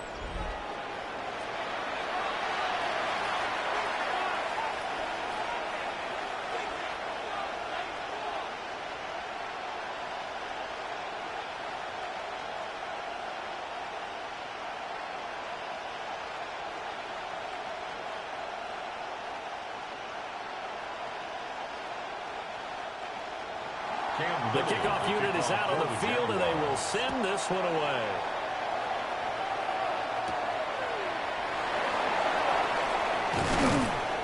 And out a little across the 25 to the 27. So here come the Bills out for their second drive. The last series for them, a little disappointing, forced to punt. And now they'll try to do better here and come away with some points as they begin this drive, 1st and 10.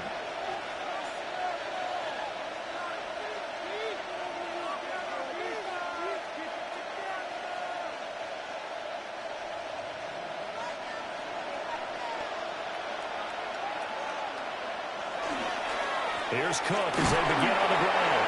And he can only manage to get a couple. 2nd and 8 coming up. Well, it's time for them to be good teammates right here. What I mean by that is possess the ball for a little while. Get at least 2 first downs. Give their defense a chance to settle down a little bit after they give up the touchdown. Got it here at the 29 on 2nd and 8. Allen now looks to throw. Has his man, it's Shakir. 2 yards on the pickup there. And 3rd down and 6 to go. Brings up 3rd and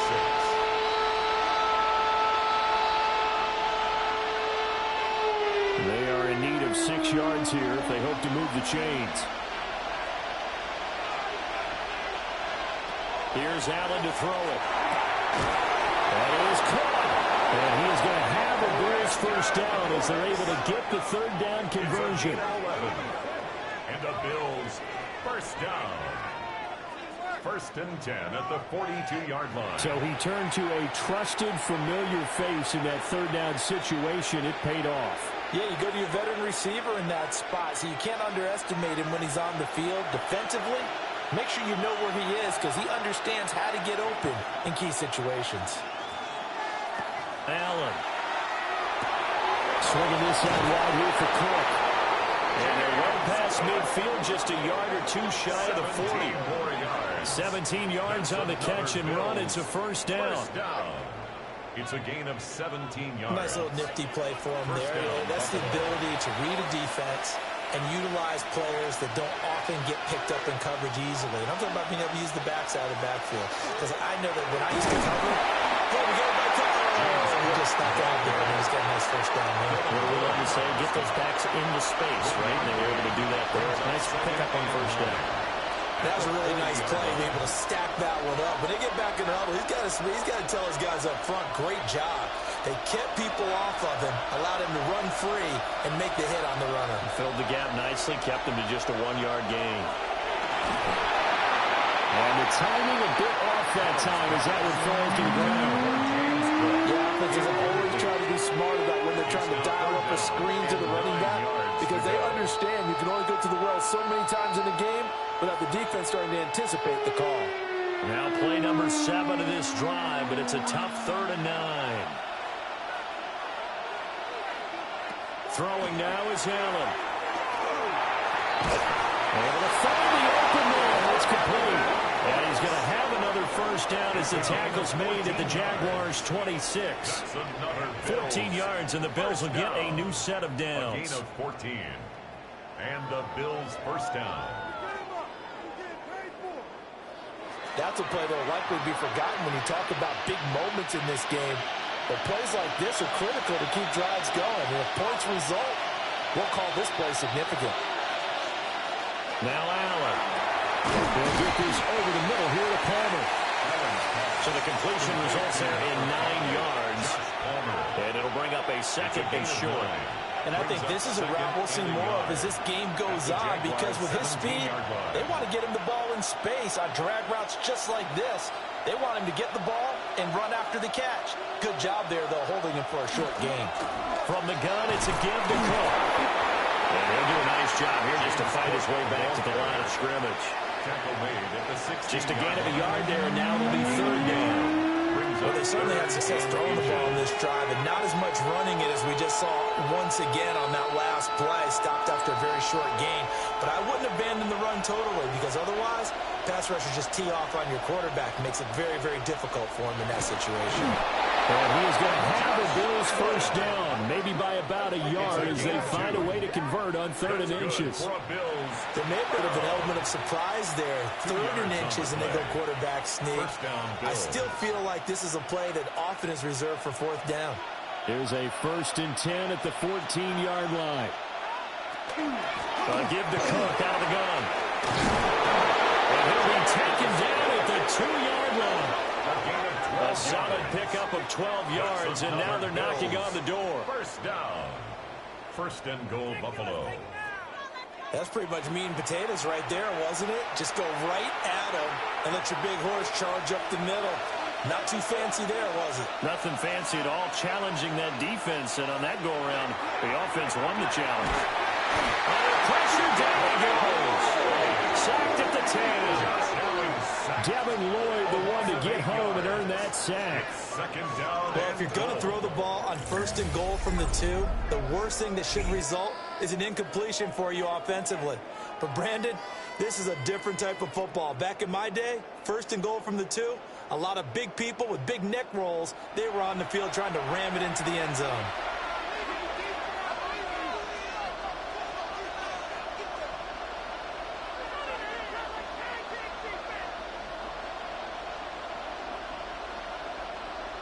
Moved back to the 10. They'll try on 2nd and goal here.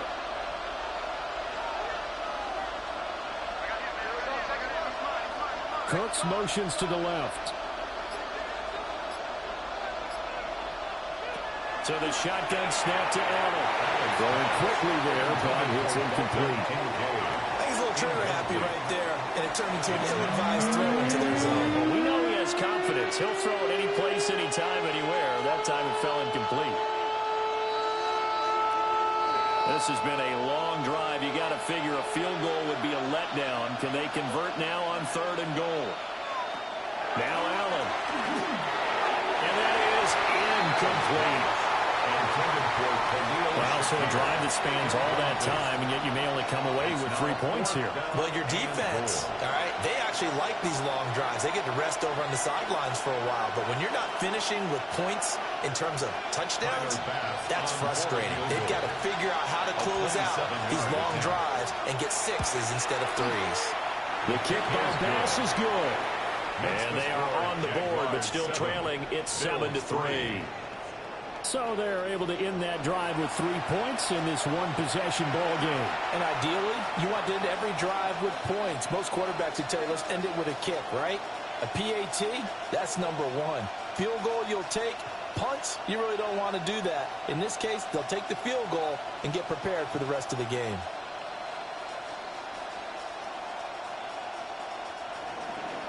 So after knocking 2 to field goal, here's Bass to kick it away.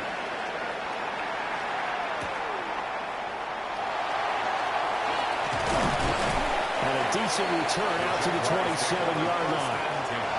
Jacksonville set to go again offensively. And it's a unit last drive that did it all on the ground, Charles. And they controlled it from the interior. Big on big, right? Offensive lineman versus defensive lineman. But you know, in order to keep the football moving downfield, other people have to get involved as well. Your wide receivers, your tight ends, lead runners, anything that you have possible to get in front and keep the ball moving. And now the defense may be looking out for a pass. And they're going to stop it right at the line of scrimmage. Just no cutback lane to be found whatsoever. 2nd and 10. Brings up 2nd and Looked like he was trying to bounce it outside, but no success. Yeah, sometimes you got to just figure out where you're going to go, and sometimes you just have to take it to another spot. In trying to get it outside, the defensive pursuit was there and just ran him down. They'll get this out to the flat for ETN. And give him 6 yards here as he stopped near the 35 at the 34. That's a gain of 7. Brings up 3rd and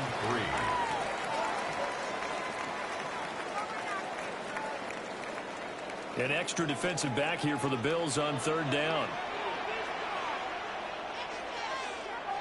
Now Lawrence to throw.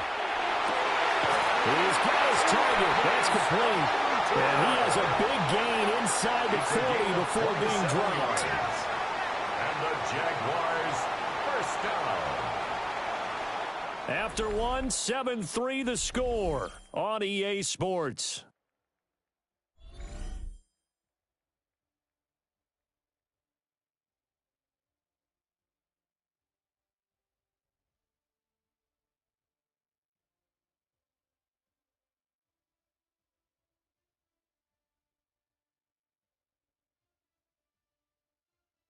Second quarter now from Jacksonville, and it's the Jags with the football as they've got it with a 1st and 10.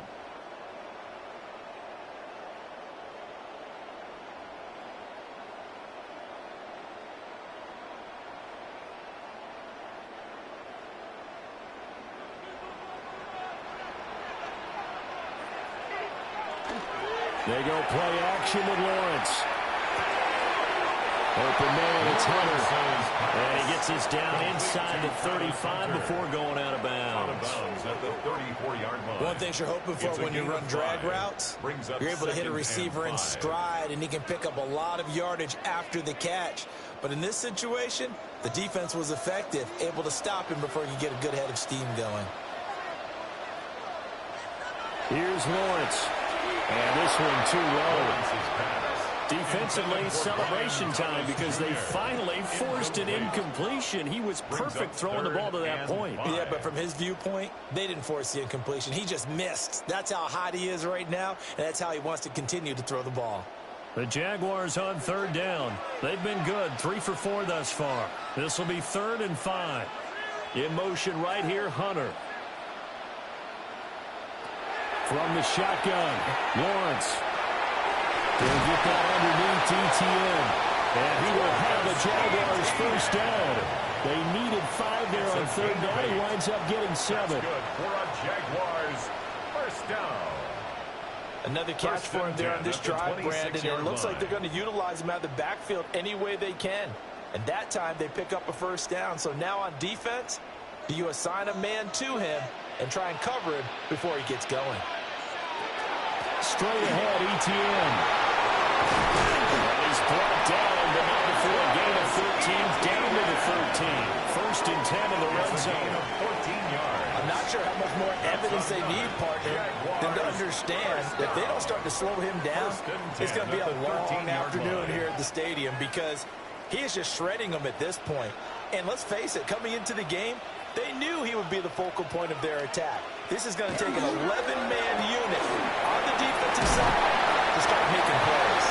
Well, the Jags are going to be set up with a first and goal. He couldn't quite reach the chalk, but they'll have it at the 1-yard line.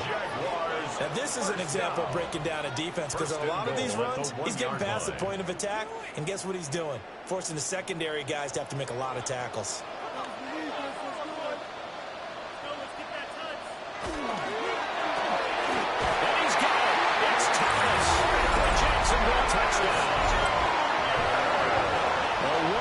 Touchdown pass. And they are able to add on to their advantage.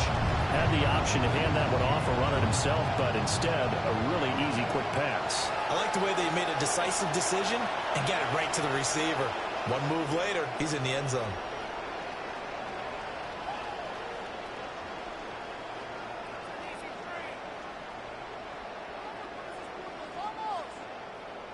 No going for 2. They'll kick the point after.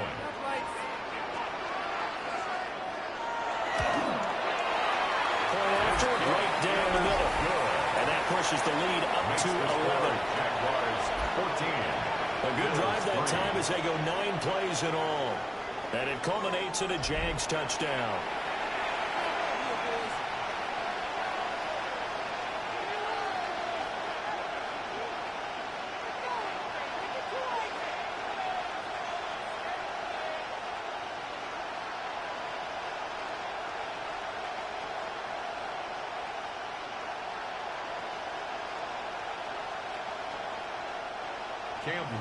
Out is the kickoff unit as they run up and send this one away.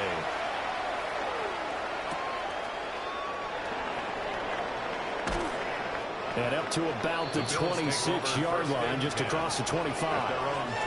Here's the Buffalo offense now as they get set to take over here. Their deficit is 11, 14-3, and needing to get something going here as they come up on 1st and 10.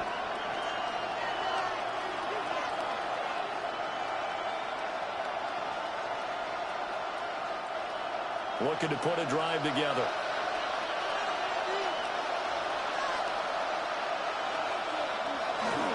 Beginning this series with a handoff to Cook. And boy, this defense again really making things tough on him as they stop him for no gain. And as a defensive end, getting off the ball quickly, swarming to the football, making a tackle. That's what we saw right there. Yeah, that's what their job is. And really, a lot of the time, they have to throttle back a little bit in the run game because you know those defensive ends, they're like in a sprinter stance. They're just headed straight for the quarterback. That was good recognition on that play to hold him to no gain.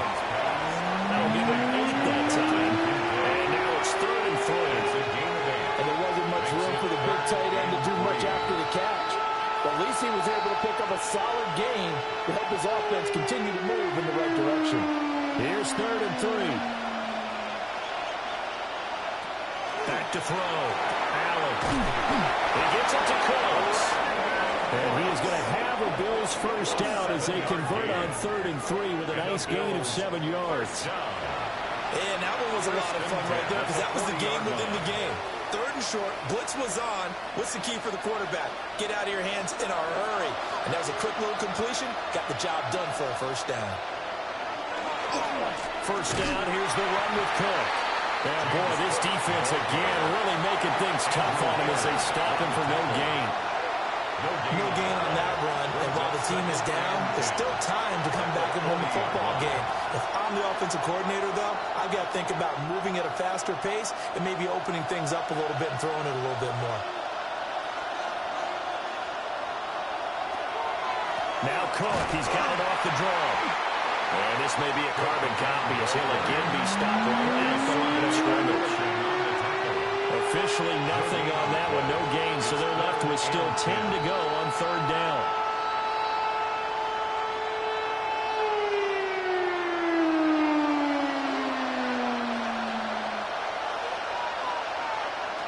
Working out of the shotgun, here's Allen. He's got his running back out of the backfield. And he's going to have another first down as the tackle's made at the Jaguars' 45-yard line. First down. First and 10 at the 45-yard line. Yeah, these are the types of plays they're going to need to hit on if they're going to get back into this game. It hasn't been the greatest of first halves, but this is a nice throw here on third down, and they keep the drive going. Allen off the play fake. They'll wind up getting just a yard, and that'll make it second down. As a defense, you're more balanced when you're in zone coverage because you're able to keep your eyes on the quarterback and see the play develop in front of you. They're able to keep the quick pass in front of them and stop it right at the line of scrimmage. From the 43, here's a 2nd and 9. Looking to throw. Allen. Rifles one, that's going to be intercepted. And the Jags are going to take possession here at their own 47-yard line. And that was one that I kind of saw coming, charging a free safety just hanging back there over the middle, waiting, and he saw that ball go in the air, and he jumped on it. And I don't know why the quarterback didn't see that. That was just your standard cover 3, which means the free safety in the middle of the field, the 2 corners, and they divide the field in thirds. But when you have a free safety with range, like a good center fielder, he can go from side to side and make plays on the football as he did there.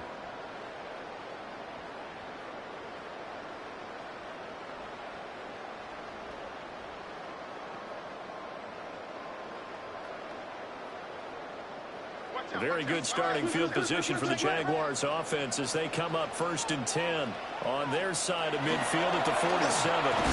And he can only manage to get a couple. 2nd and 8 coming up. There's just a pile of bodies there, and that's when you kind of find out who's a tough guy, right? Who can stand up and make a play. It was only a 3-yard run, but for both sides, they had to walk away from that field like, okay, I can stand up when the going gets tough in here.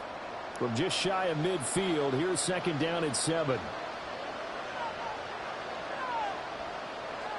Lawrence.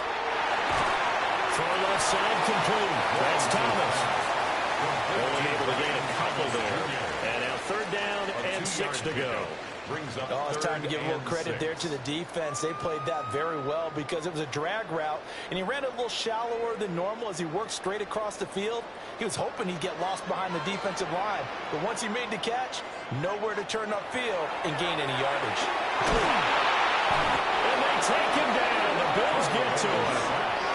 The former number 3 pick, Joey Bosa, bringing the lumber that time. Well, that's what they have to do more of defensively, not just getting sacks. We have to keep getting in his face, not let him get his feet set and deliver. He's been carving them up previously. Yeah, already has a couple of touchdown passes. About time they put a few grass stains on that jersey.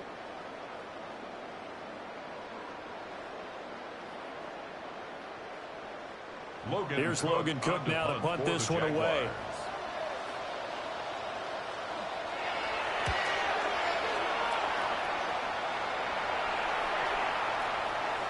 Yeah, he was looking for the check-up bounce, didn't get it. That scoots all the way into the end zone now for a touchback. And now out come the Bills. And it's been very much a slow start for them. 3 drives and just the 3 points, CD. Yeah, if you're into the points per drive ratio, that answer is 1. And that's not going to get it done in a ball game.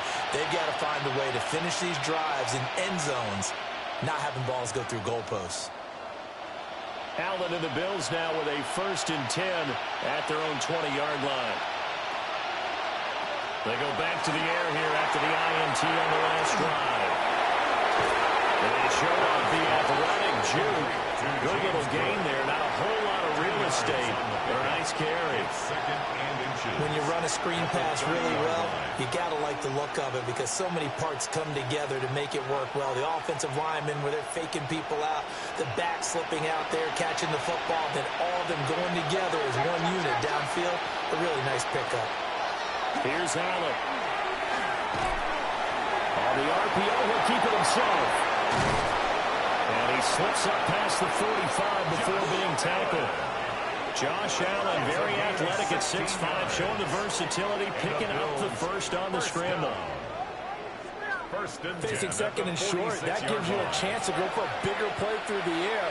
But I think he said to himself, why not just handle this one? Got all the yards you needed and then some, and made that snap a huge success. And he's going to take this ahead for right around 3 yards, but no more than that. Second down.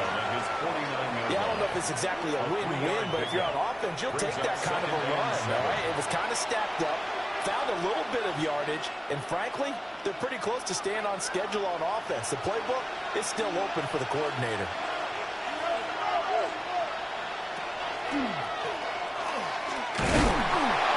And good penetration here. He'll get this down only to about the 49-yard line. He'll get 2 on the keeper, but it becomes now a 3rd down. Anytime you decide to use your quarterback as a runner, most of the time when you design a play, you're expecting to break a little bit bigger than this one because when you run him on short gains, your risk-reward and him taking hits, I'm not sure that's the payoff they were looking for. Setting up the screen for Cook. A little juke. There he will go out right near the 35-yard line. It's a gain of 14 yards, and the Bills will get a new set of downs. Well, they certainly made a point of getting him involved in the passing game here in the first half. They must have seen something in the scouting that said, hey, we can capitalize on him getting the ball, possibly in the open field. And I think in the second half, that may loosen up the defense a little bit to get the running game going back inside. Throw right side, caught by Davis. And inside the 20 before he's brought down. Another nice gain. That's now 30 yards between those last 2 plays. What a drive this has been, just chewing up the yardage. And here's one of their best plays yet as they finally get down into the red zone and look to finish this off with 6. This offense finding its legs now. Here's another 1st and 10. A 10th carry in the game for Cook. Give him a couple on the carry there. 2nd and 8. They just keep trying, but so far, finding no room for him to run. None whatsoever. In fact, you run the numbers. He's under 3 yards a carry at the moment.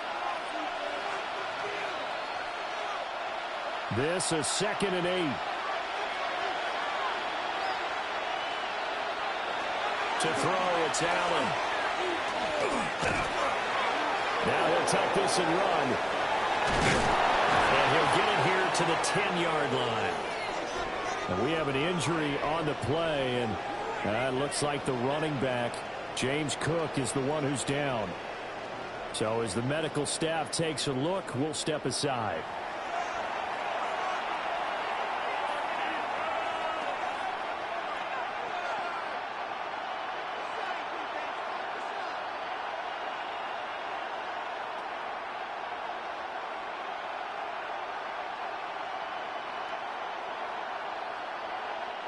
The Bills on 3rd down. They've hit on 6 of their 8 tries. Very good. They need just a yard here. It's 3rd and 1. Davis will try to run for it. And he will have the 1st down before he's brought down at the 3. Move the chains. A gain of 7 on 3rd down.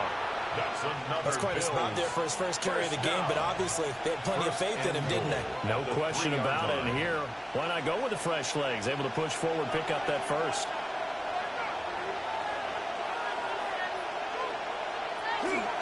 Davis going to be hit and met at the line of scrimmage. They get him down at the 3. They'll say no gain on the play, and it'll be 2nd and goal.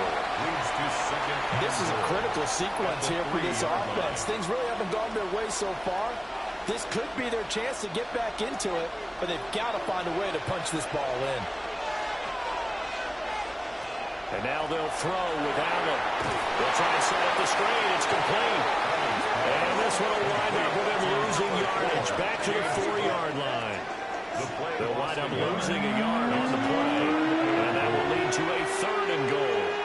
Heck of a play there to get to him quickly and get him down for a loss. I think they did a really nice job getting ready for this game, scouting, watching film, and understanding defensively what the play design was. It looks like he's going to be stopped short of the first down by about a yard. This defense bending but not breaking. It's a gain of 3. It's now 4th and goal. This is a long drive offensively. Wouldn't you hate to end this with just 3 points? Doesn't it feel like during a ball game you have certain narratives going on and there's certain drives that seem to take on just a bit more importance than others? This feels like one of those, doesn't it? To me, 3 points here, a major letdown. This is the time to go and put 6 on the board.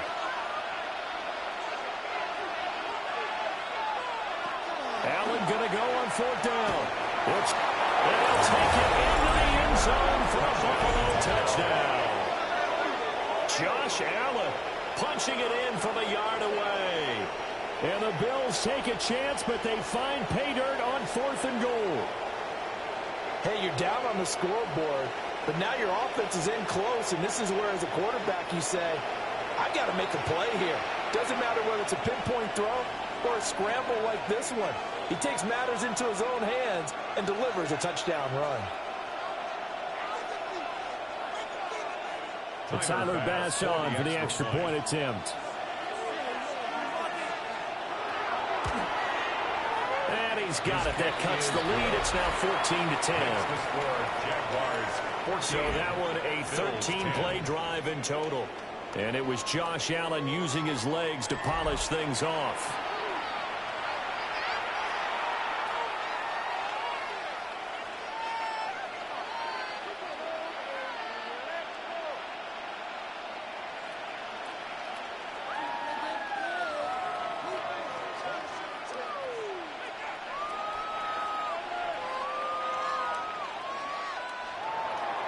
After the touchdown, Bass to kick it away.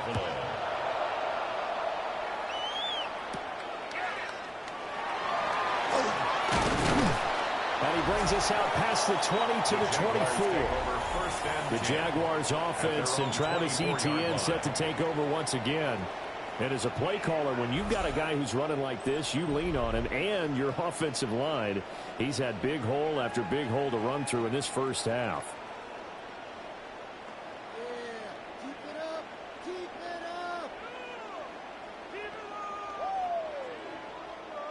Jaguars come to the line to start their next drive. As we eke closer and closer to intermission, Charles, remember last time out they punted. They would love to get points here, especially if this is going to be their final possession in the first half. Yeah, and this is what close games feel like because the pressure is on both sides, but sometimes the pressure is a little bit higher on the team with the slight edge because they're trying to hold on to that, trying to increase it. Let's see how this one continues. And we've hit the 2-minute mark in this first half of action. They'll operate from the 32-yard line here, 2nd and 3.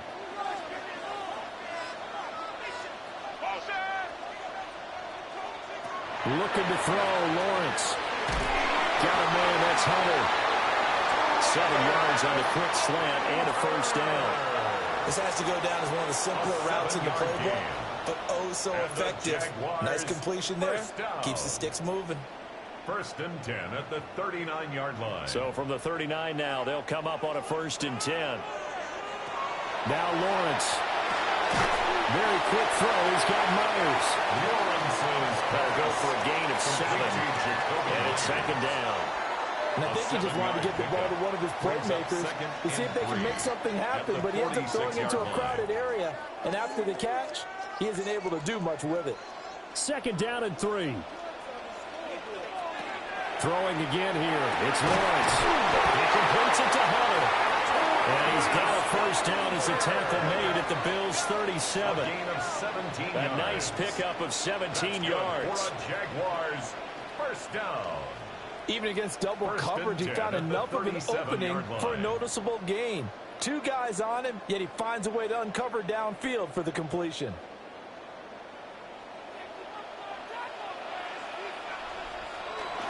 Etienne up the middle. And an excellent job of finding the opening as he's got this now all the way down to the 22. 16 more yards. The Jaguars going to go ahead and use their first timeout as the clock stops here with 46 seconds remaining in the first half.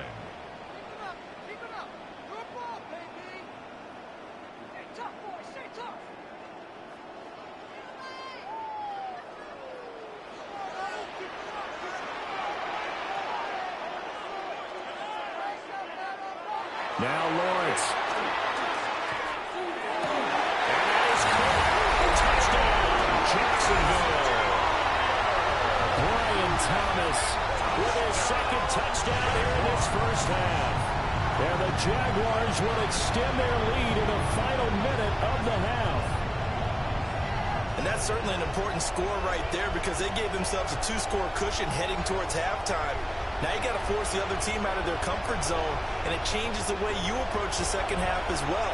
How you want to do things on offense, and your defense feels much better too, having that lead. The call is to go for one and kick the extra point.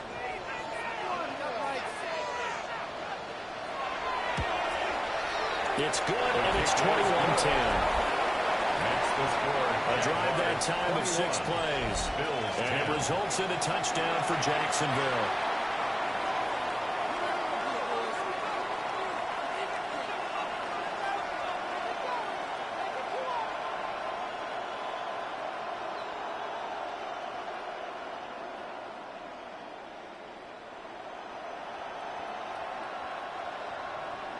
Set now to kick this one away, and off it goes.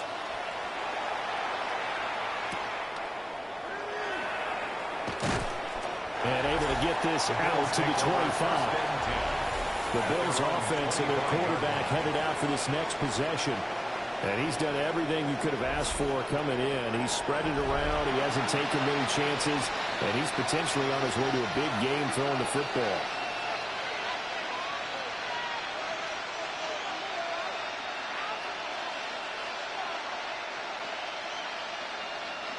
Buffalo offense ready to go for their next drive. And with him down 2 scores, you wonder if they might try and put something together, even if it's just to get into field goal range. And he's got her own. Now the Bears are going to use the first of their timeouts as the clock will stop with 34 seconds to go before halftime. Give every member of that unit a ton of credit for ripping off such a big gain there because you don't get free for that many yards on a counter or misdirection without everybody selling the heck out of it. A 1st and 10 here, and you know, if they could just get 3 out of this, something about whittling it to a 1-score game at half that might provide a psychological boost.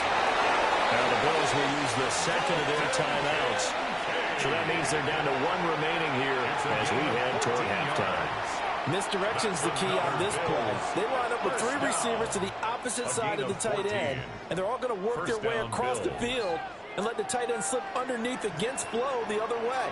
They're banking that he can get lost, and that's exactly what happened as they pick up the first down. Here's Allen to throw it. Throw complete right side to Coates. And he's taken down inside the 30. Another nice gain, 16 yards there, and a first down again. Well, it certainly doesn't matter if it's been through the air like on this play or on the ground. I don't know what's going on with this defense. In a sense, they've been AWOL on this drive so far. 3 plays, 3 first downs given up. They've got to find answers, and they've got to find them quick. And that nearly a turnover, but it's incomplete. Oh, fortunate to retain possession there, and it's 2nd down.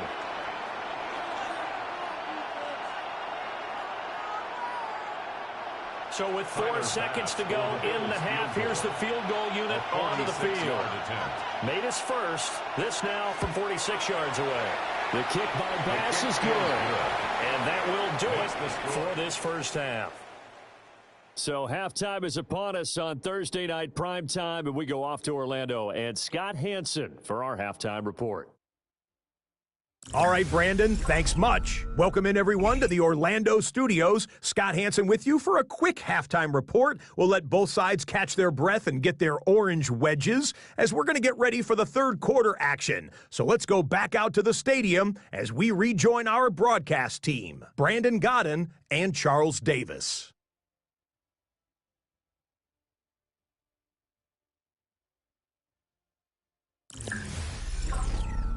Scott, we thank you as always, and we'll see what happens here in the second half. Both teams trying to find the right formula to come out with the victory.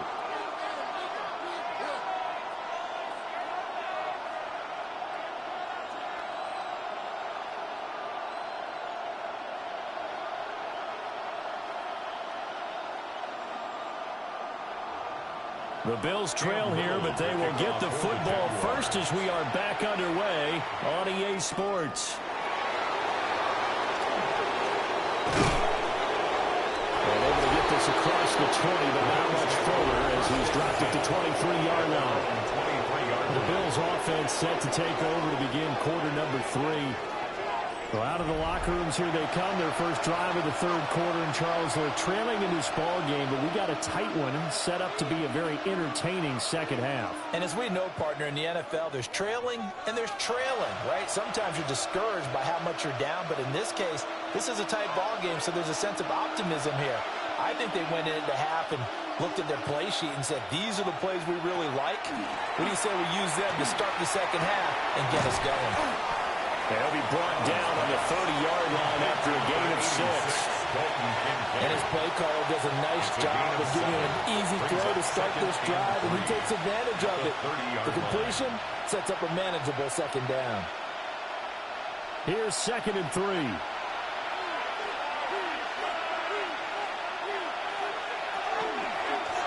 Allen running right on the option. And they're going to have this across midfield and inside the 45. A big-time gain there on the keeper, using his legs to hurt him. First down. A gain of 27 on the play. It looked like almost a miscommunication defensively, because once he decided to keep it, he had pretty smooth sailing. Yeah, it became a question of, wait a minute, who's got the quarterback? When you talk about miscommunication, it's supposed to be called assignment football on the defensive side of the ball. But the assignment gets mixed up. That's the end result.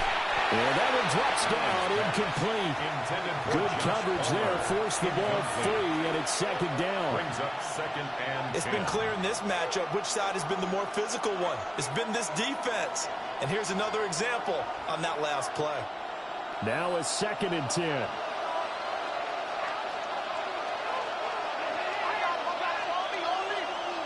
Motion man is Shakir.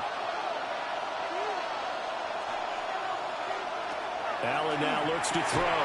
We'll get this over the middle here to Palmer. And he's going to be down at the 35. Gain of 7. When you see zone defense and you know you got a drag route on as your primary card, you got to be really careful as a passer about how far you let your guy go, because he might wander into some tough coverage. They'll come up now 3rd and 3.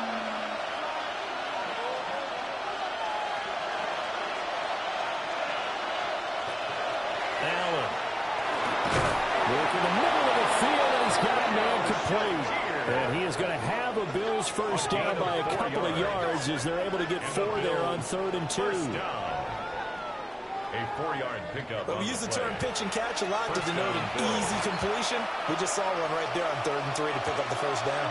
Why are those so tough to defend? Just because they hit so quickly? Yeah, it's all about timing and confidence. Quarterback sees it, whips it, there you go.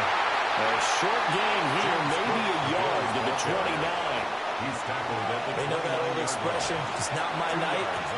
It hasn't been his so far. I don't know if the legs are a little bit heavy. Sometimes having to hang out all day and play doesn't exactly play to your advantage, but it's been a tough go for him. And every time he looks up, somebody's there defensively. That was the same case on that play.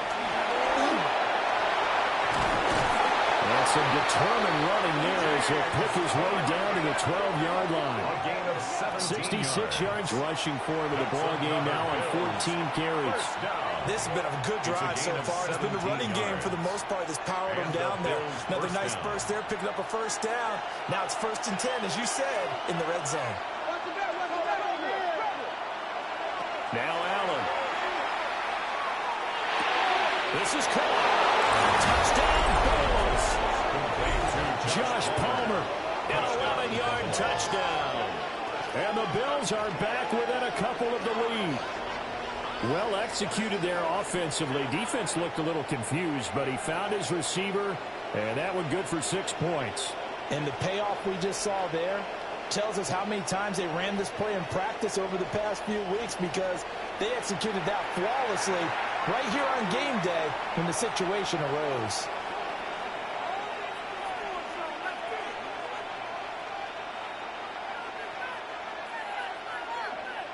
So now Allen and the Bills going to stay out and go for 2. They'll try and throw for him. And he'll get into the end zone, and those 2 points are going to tie the game.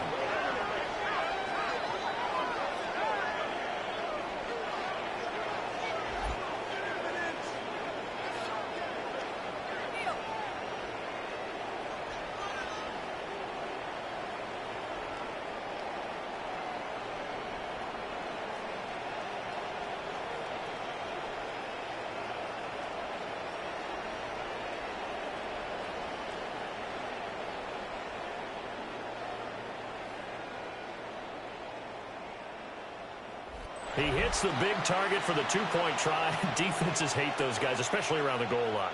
It's hard to decide who you're going to put on him. Are you going to put a smaller corner on him? Are you going to put a safety who doesn't have maybe the same coverage skills? How about a linebacker? He may have the size, but he's not used to really covering in space. That's why the tight end gives you such a great advantage when you're throwing the football. So all square here in this 3rd quarter as the kick's away.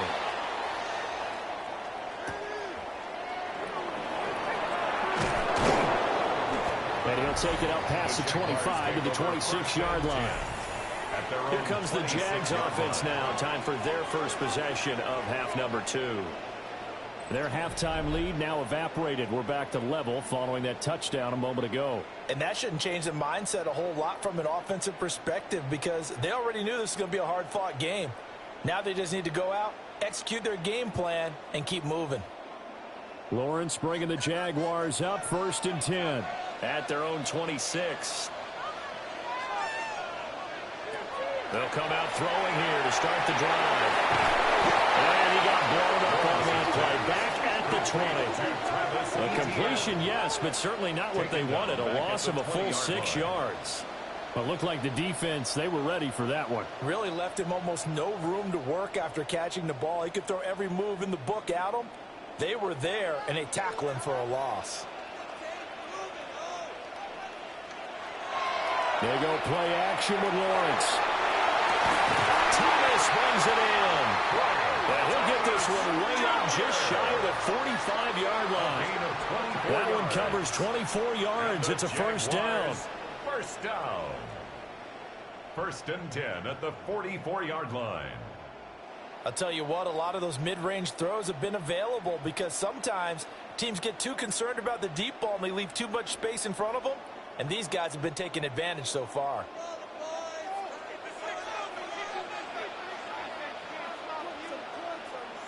In motion right is Thomas.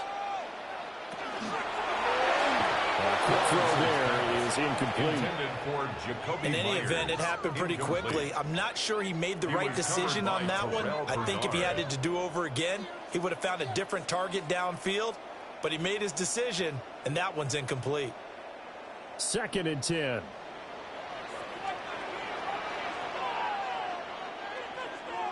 From the gun, it's Lawrence. Looking left side, and he's got a man. That's Thomas. And this will be good for a pickup of 9 to the 46. Thomas Jr. A gain of 9 brings up 3rd and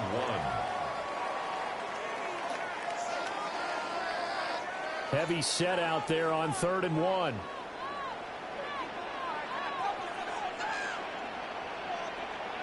Lawrence on the sneak. And he is going to have a Giants first down as they're able to get the third down conversion. They pick it up on 3rd and 1 on the quarterback sneak, and that's not easily done because there are extra bodies in there on the defensive side, and they're moving forward at the snap. Yeah, I was certainly expecting a handoff, weren't you? Yeah, I totally was. I thought they'd go with a back, maybe try and get a lead blocker in front. But as you talk about in different games, those guys with confidence in their offensive line, they just want to move forward and get it. 114 yards for him on the ground now. He has been a tough man to bring down all night. That's a strong pickup right there on first down. And as this drive goes on, we're seeing an offensive line and running game imposing its will.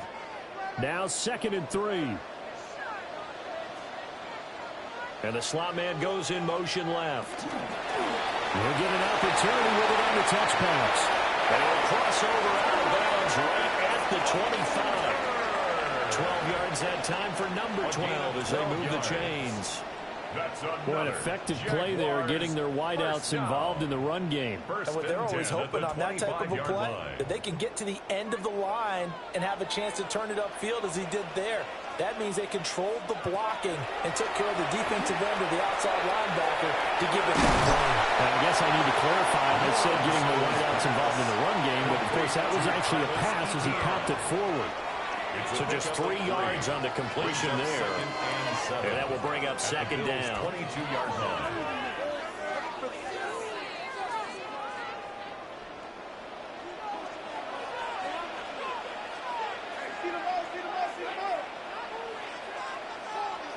Here's Lawrence. Now he's going to step up and run. And Lawrence going to smartly hit the deck here as he is able to pick up the first down in the process. It's an 8-yard pickup and leads to a new set of downs. 1st and 10. The defense did its job of taking away a quick throw, but that's only half the battle because they've got to get to him before he can make a run for it. A little bit late containing him there, so he makes a nice gain out of a play that looked like it was in trouble. A shotgun snap and again the ETN. And he'll get about 3 just outside the 10, stopped at the 11. That call makes sense because they've been throwing it well on this drive, and once again they show passing formation, showing the shotgun. Then they ran out of it. That's a nice play by them defensively, though, to hold it to a short gain. 2nd down and 6 now. ETN once more. And he'll find his way down inside the 10 to the 9-yard line. 2 yards the gain there, and now they're left with a 3rd and about 4 for first. We talk about defenders, specifically linebackers, keeping their eyes in the right spot. He had that eye down the entire time. And you know that's not easily done because they throw a lot of misdirection at you. They try and fool you and get your eyes in the wrong place. But you're right about that one. He correctly. Touchdown, Jaguars!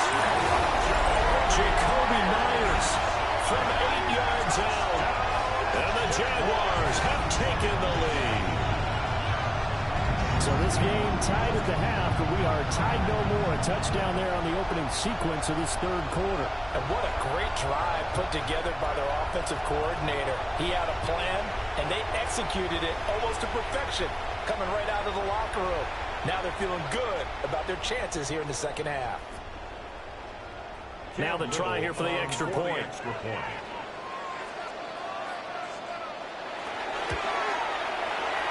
It's good. That makes it a 28-21 game. So that drive, 12 plays in length. And it was all capped off by Jacoby Myers on the touchdown reception.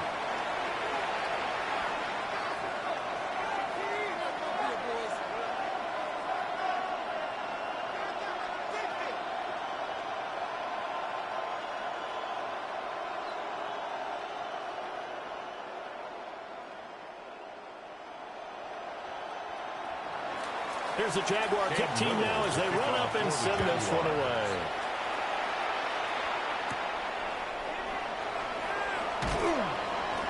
And he takes this near the 25. Just a little pass there. Call it the 26. The Bills offense coming out, ready to take over. A lot of time for this unit to game plan on the sideline after that drive that they watched the other side just score. But remember, last time they were out, they scored as well. We'll see if they can seize that momentum right back. And they have had a lot of time to cool off from reaching the end zone the last time. So have they been able to keep themselves mentally sharp and into this game, even though they haven't been on the field? And you and I both know, one big play, though, gets them right back up to that level. And they'll get it up just short of the 45 at the 44. It's a gain of 18 yards the gain for number 18. First down. A gain of 18 on the play. An ex-teammate used to tell me all the time, I hate experienced quarterbacks because no matter what, you really can't hide what you're doing. And I think that right there, he knew right away where the blitz was coming from, where his primary guy was going to be, and he ended up going to a secondary target for a nice game. I was just going to ask you, that wasn't the primary target. He's so good at that, isn't he? I think he knew right away that he wasn't going to get to his primary guy. I think he read that as soon as he got to the line of scrimmage, knew where the pressure was going to come from, and said, I know how to beat that, and that's what he did. 2nd and 11 now. Now Allen. And this one is going to be off the mark, too far out in front. The coverage keyed in on him since that last completion his way. He earned a little more attention on that route, and that made it a lot tougher to get a clean throw his way. An incomplete pass on that last play, and that means they'll need to come up with something here on 3rd down. Again, they'll throw with Allen. Now he fires deep for Shakir. That's caught inside the 20. And he'll get this way down into Jacksonville territory. A big play here for Buffalo. 41 yards. 1st and 10 at the 16-yard line.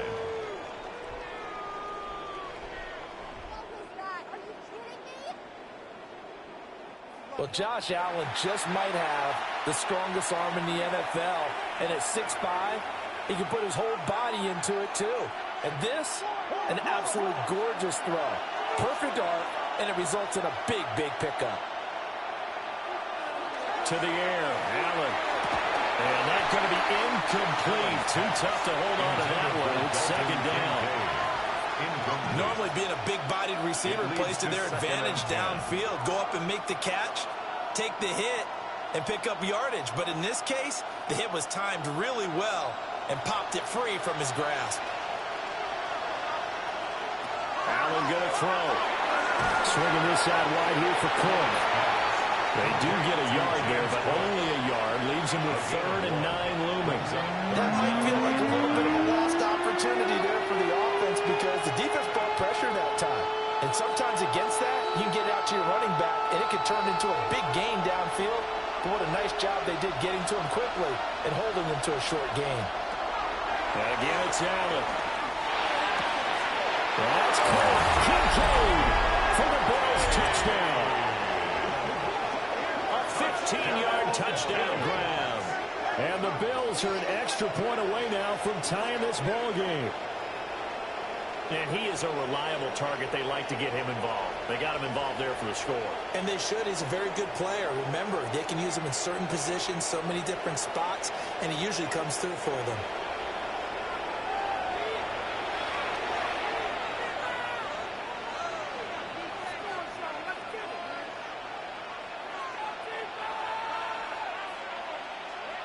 Here's Bass now for the extra point.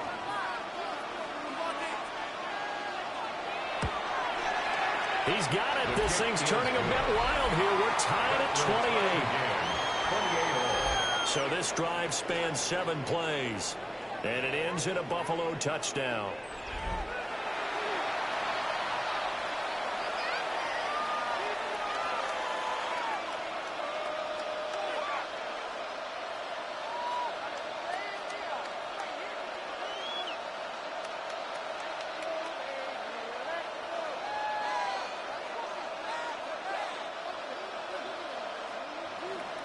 So right back to square one, tied at 28 as he kicks it away.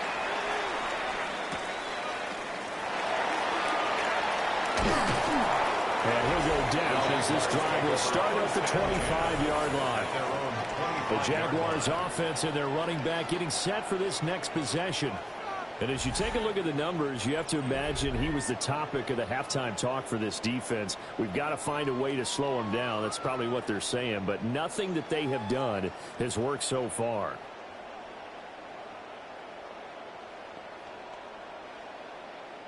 The Jacksonville offense set to begin their next drive. And their lead has evaporated in this third quarter. It's tied once more as they begin with a 1st and 10. And maybe a measure of revenge there. He's had his way in this one, but this time they get him behind the line. Gregory Rousseau works his way in for the stop and the loss. Well, that was one of the few times they've been able to contain him thus far. He's over 100 yards for the game, but he lost a bit off his total on that carry. Lawrence will throw.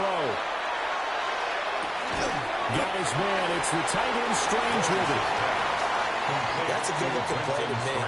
The big tight end on a crossing route coming underneath. Sometimes he can gain some serious momentum going forward, can he? Yeah, he can indeed, and pretty well executed there. Here is 3rd down and 4. Now Lawrence to throw. Open man is Myers. And he will have a Jaguars 1st down by about 3 yards or so as they wind up getting 7 there on 3rd and 4. For a Jaguars 1st down. 1st and 10 at the 39-yard line. I know I'm an old defender, but I've got to give credit where credit's due. That was smart play calling right there on 3rd and 4. They didn't need to do too much. Just let their guy get out there and sit down in the zone. And they hit him for the completion for the 1st down. So from the 39 now, they'll come up on a 1st and 10. The handoff running left is ETN. And for one of the first times tonight, he's going to be held up at the line of scrimmage. No gain on the play. It'll be 2nd down. His carries tonight, they're getting up there, so maybe one of those every now and then is understandable. I would agree with that. Understandable every now and then. Sometimes you come back and you fake it to him and go play action. But other times you say, okay, they got him on that one. We'll come back to him in another carry. And he'll be taken down, but not before he gets into enemy territory. The Jags picking up the 1st down there, a gain of 12. And when you have success throwing the football, the old cliche becomes true. The playbook opens up wide. And these screen passes, they become even more difficult to stop. So 1st and 10 now in Buffalo territory at the 49-yard line. They'll try the left side with ETN. And they go backwards here, losing yardage back at the 48-yard line. It was Joey Bosa working his way in to bust that one up. An interesting and intriguing decision there defensively because they kept extra DBs on the field despite seeing the multiple tight end look that came out for the offense. I thought they were going to switch out of it. I didn't know if they felt they didn't have time or what the case was. Well, in any event, the extra speed allowed for great penetration as they stuffed that one behind the line of scrimmage. Well, following the play now, they're going to stop the clock here as a man is shaken up. Well, the medical staff is going to come out here and take a look, and we will take a short break.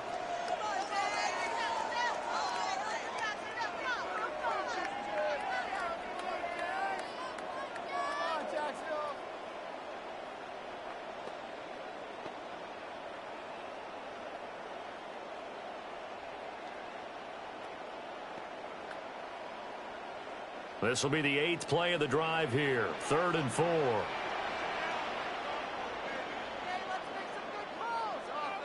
Here's Lawrence to throw. He's got his target. That's complete. And he's got a 1st down as the tackle made at the Bills' 33. 11 yards for number 11. Jaguars 1st down. 1st and 10 at the 33-yard line.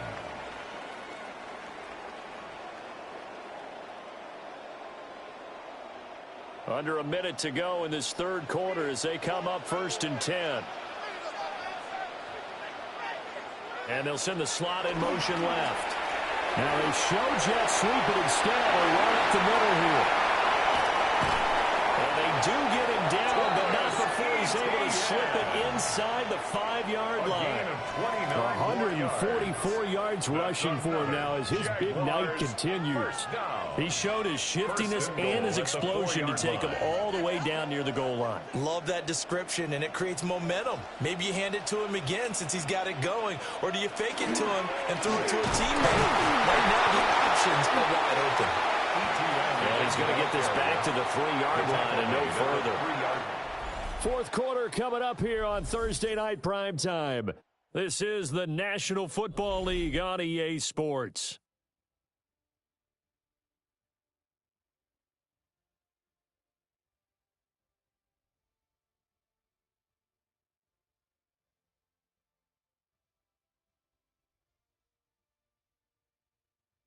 Back now in Jacksonville.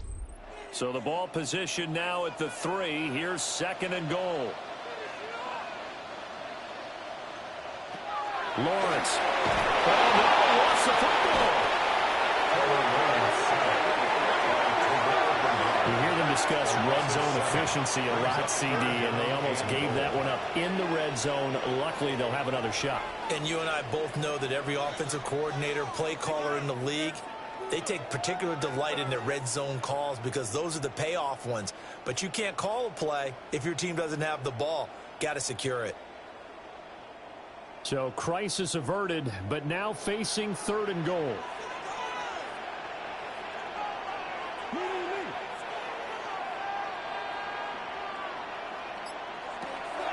Looking to throw, Lawrence to the end zone, but it's incomplete. That was a touchdown if he could have hung on. Instead, it was a well-timed collision to jar that one free.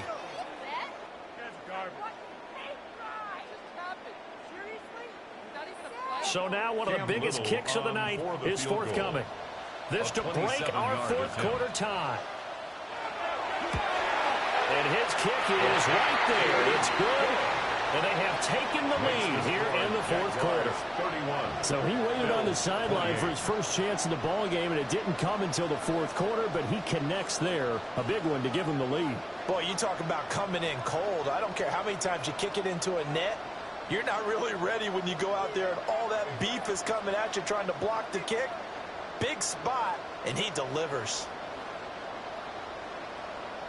Here's the Jaguar kick team now as they run up and send this one away.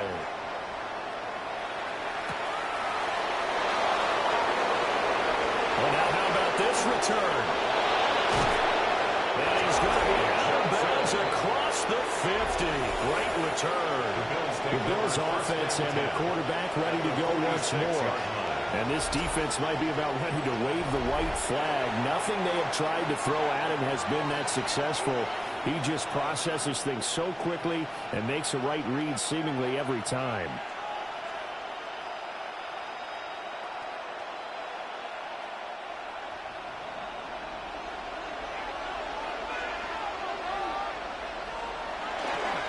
They run the counter with Cook. And he's able to get this one down to about the 40. It's a 6-yard gain on the ground, and that'll make it 2nd and 4. Good yardage there on first down. Exactly what you want. Get yourself set up to keep making first downs, keep the clock running. And if they're smart, you're starting to milk the clock. No hurry before you run your 2nd down play.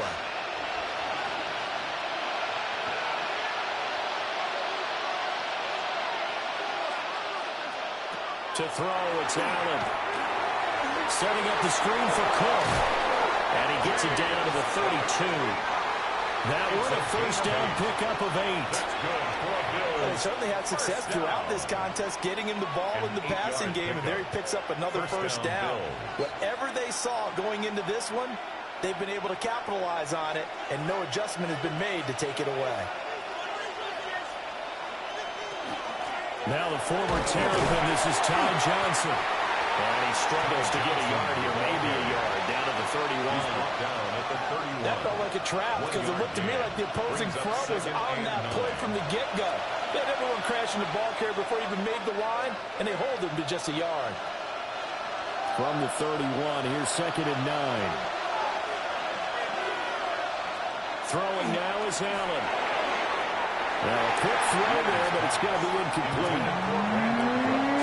This defense knows fourth quarter, they need to make a play. That one was right for the taking. Could have changed the complexion of the ball game, but it winds up incomplete. And if you're thinking field goal from here, it's 48 yards. I think they'd like to get him a little help now on third down and move it closer. Here's Allen. And he is caught. And he's going to have another first down as the tackle's made at the Jaguars' 14.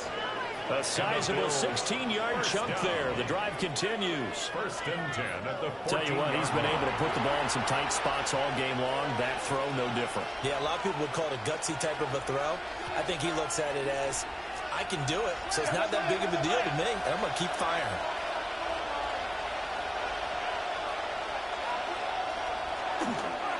A first down carry for Davis. And he's going to be met at the line of scrimmage and taken down. Officially no gain on the play, and it's second down.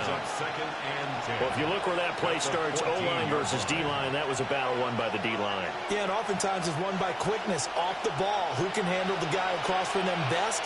On that play, the defensive line did exactly that. Here's Allen to throw it. The right side here, caught by Kincaid.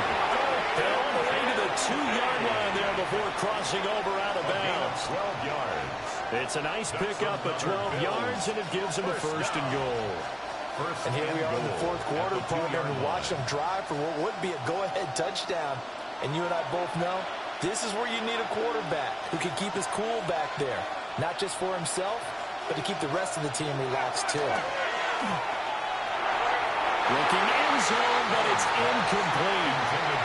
Down this close to the goal line, first down. Surprised that wasn't a run? I am, and you know I'm old school. I want to run the ball on first down in this situation because second down, that gives me that option of running play action and maybe throwing it. Second and goal, and they will try again from the 2-yard line.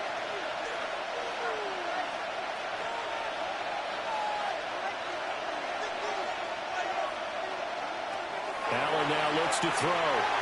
And this throw a bit late as he couldn't reach back for it. I know coaches tell us all the time to have a powerful arm isn't the number one thing they look for in a quarterback. But when you're trying to throw inside routes and you need to put some heat on it, it helps have the big gun. In this case, just a little bit too much. A lot of tired bodies on that field, but this is a big play. Third and goal. Allen. He'll try to pick it up, and he's going to go down just outside of the 5, right around the 6-yard line. It was Eric Armstead fighting his way through that time to record the sack. We've seen him escape similar situations earlier in the game and get away from pretty good yardage, and that time they get him down. Yeah, they've had enough evidence that he can get away and run for good yardage, haven't they? That time it felt like, okay, enough of this. Let's play it the right way and get him on the ground before he does any damage. The kick by Bass is good.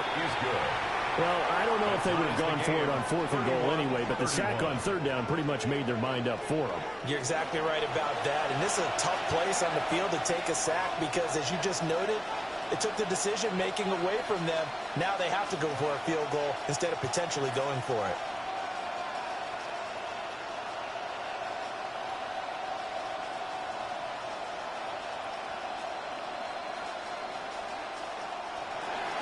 Now this one setting up for a great finish. All tied in the fourth as the kick's away.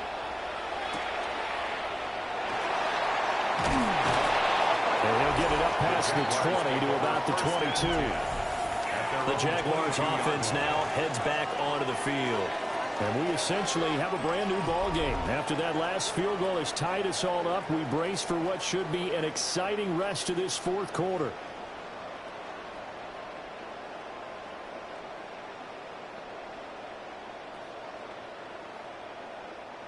Lawrence bringing the Jaguars up, 1st and 10 at their own 22. Off the play fake, he'll look to throw. And he'll be brought down shy of the 40 at the 38-yard line. A nice job there on the escape and scramble. A first down, a 16-yard gain. Jaguars, first down. From here on, any score could be the winning one, and he is certainly aware of that. Look at the way he locked in on that marker and made a mad scramble to get to it for the first down. On On 1st and 10, it's ETN. And he's going to be stopped up quickly here. Just a yard up to the 39. Well done to sniff that out defensively. He had it diagnosed pretty quickly. I love that description because diagnosed is perfect on that one. Read his keys, made the play, and he couldn't even get going moving the football. Now Lawrence. That's caught. It's Strange, the tight end. And he's got a first down as the tackle made at the Bills' 43. He got 18 yards out of that. Gets him a new set of downs. And that was good protection there. No, that was great protection there because it allowed him to lock in on his receiver. Although I think he was looking for his tight end on the corner route all the way. Nice connection there for a really nice gain. A give, running right, ETN. Down inside the 40. Another good run for him. What else is new? That'll put him right at 150 yards for the game. So he's really made his presence felt in this one. At the Bills' 39-yard line. From the 39-yard line, here comes second down at 6. Now Lawrence. A short throw there to Strange. Call it a gain of a yard, and it brings up 3rd and 5 now. Got to give credit where it's due. Really nice defense on that play. The pitch and catch was successful, but not any run after it. 3rd down, trying to get a little bit closer. From here, the field goal would be 55 yards. He'll try and do this himself. Now this is picked up by the Bills. And these guys will take over at the 30-yard line. Well, so much for the 4-minute offense. They were trying to reduce the clock, get in position to win the game, and leave no time for them to come back and catch them. And guess what? They turned the ball over. Yeah, I mean, they had it all set up for themselves, and they let it get away. And here come the Bills. The fumble recovery certainly has put them in the driver's seat. 1st and 10, all tied here in the 4th.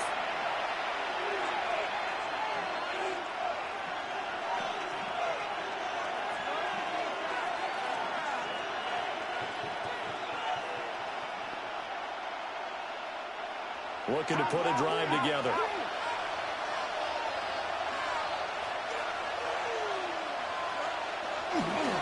They begin with a run by Davis. And he is swallowed up right at the line of scrimmage. Just a yard on the pickup there, and it'll bring up a 2nd and 9. Well, sometimes you just have to give credit to the defense. Great job there at the point of attack, holding up. They won their battles at the line of scrimmage, left him no space to try and run. A really nice job swarming to the ball carrier.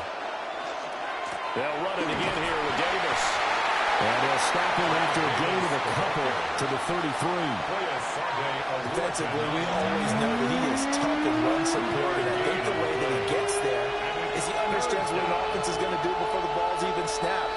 A great job of scouting prior to the game, then reading, reacting, and taking the right path to the ball carrier.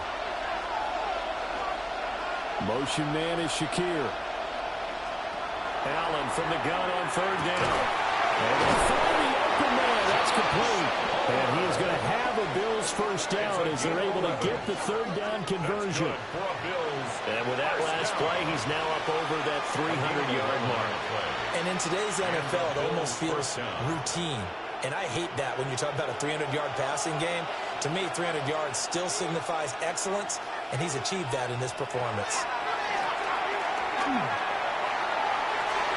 Well, and that is incomplete. Oh, that would have been a nice one to hit on in a tie game. You start to think that one big play, maybe the next big play, could turn out to be the game winner. They took the big shot, but it winds up incomplete. So after the incompletion on 1st, now 2nd and 10. The slot man in motion right. Tapped forward by Allen on the jet sweep. And a great job there to read that one defensively. They strung him out. Would not allow him to cut out field. 5 yards. Now it's 3rd and 5.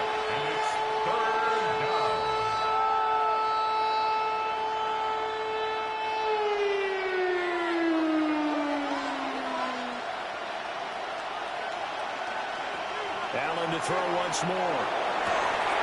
And that's complete downfield to Cooks. And he'll be touched down here, but not before he does pick up the first. Great way to convert on third down there. 21 yards to play. 21 yards. First down, Buffalo. With the kind of game he's had so far, you had to know that on third down that they would be looking his way, and they did, for big yardage and a first down. I think the defense fell asleep with the switch on that one. I would have doubled him, tripled him, anything to keep the ball in his hands. And he is out of bounds, but first he gets it inside the 10 to the 7. That's now a pair of explosive plays in succession, both north of 20 yards. Just picking up yardage in bunches here these last few plays. They have moved right down the field, and just like that, they're going to be set up with a first and goal. They'll try and run forward with Davis.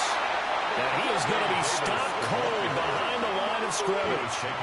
That's going to go as a loss of a yard, and it'll be second down. Have to give credit for a nice play there, but also have to look at it as a blown assignment. He became a free runner that turned into a free hitter. Now from the 9, here's second and goal. Another try for Davis. And he is into the end zone for a Buffalo touchdown. Ray Davis, an 8-yard touchdown run. And the Bills have broken this deadlock and have taken the lead here in the fourth. Sometimes you get a first and goal and you're back near the 7, 8, 9-yard line, and you start thinking, maybe we'll run it here on first down to get half of what we need, so maybe we can have 2 or 3 shots at going for it from closer range. So this is a bonus right here. What a great run to work his way into the end zone. Extra point by Bass, up and good. And they will take a 7-point lead. Jaguars 31.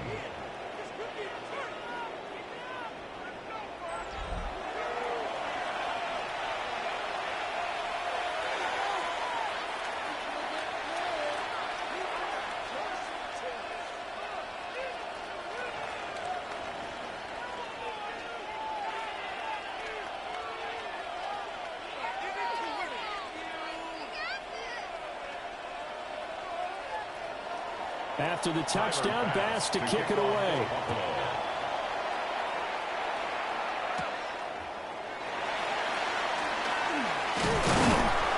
And they will wrangle it down a couple yards shy of the 30.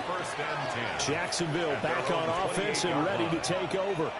And now, after the touchdown a moment ago, they work from behind in a 7-point game in this fourth quarter. Plenty of time on the clock.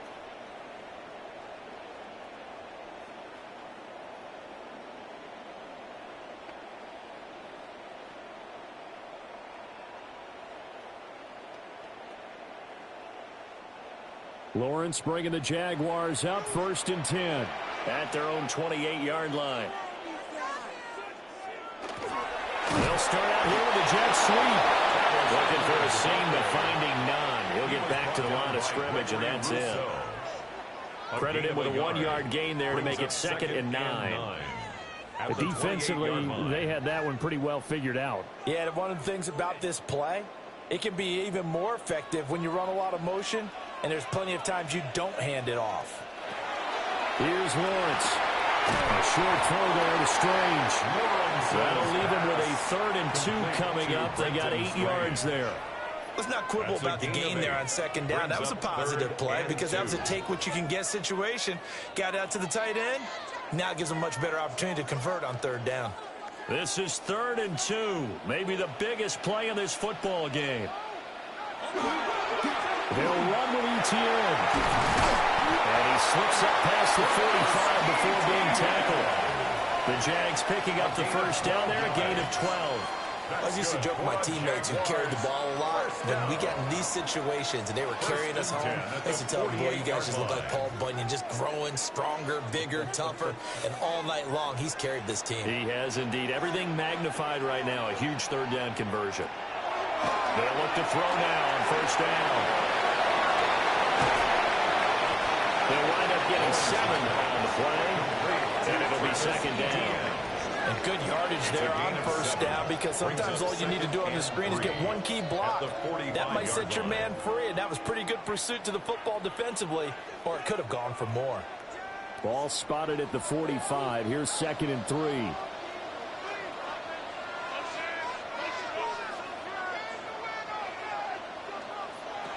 Operating from the gun, Lawrence. And here he'll be brought in a little shy of the 35 at the 36. Many different ways to create space, but on that play, he did it with that big, wide body of his. Didn't get a whole lot of yardage on the play, but it did what it was supposed to. Pick up a first down. All 3 timeouts plus the 2-minute warning. Here's 1st and 10.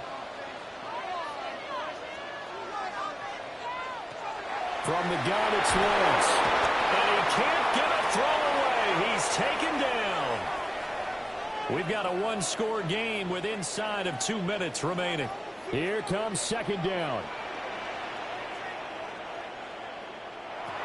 Throwing now, Lawrence.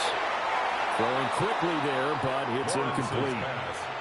The way he's throwing the football today, almost a surprise when he doesn't complete a pass like happened there, but he needs a few more to get his guys downfield. Well, the way he's thrown it leads him to believe that he's going to get those completions, and that means the guys going out for passes, they'll run even harder because they expect it as well. Back to throw, Lawrence. The throw here right sideline falls incomplete.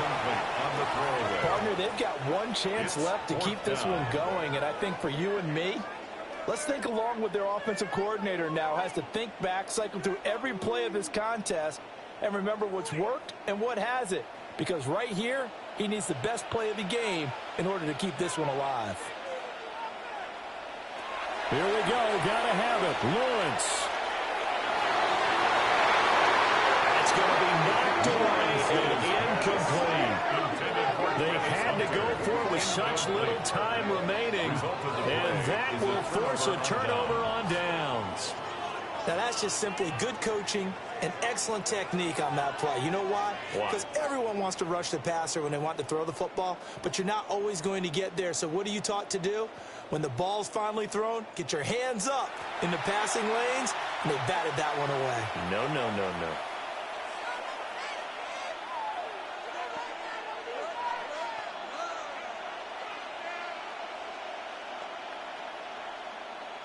So good field position for the Bills as they come up 1st and 10 at their own 43. So Allen's going to look to throw. And his throw is going to be incomplete. Tight end has become a bigger and bigger part of the passing game in the NFL, but if you drop the football, that position could get swapped out with a wide receiver in that spot, a running back in that spot. There are other ways they can go if you're not going to catch the ball. And that's not just his first drop, his second drop of the game.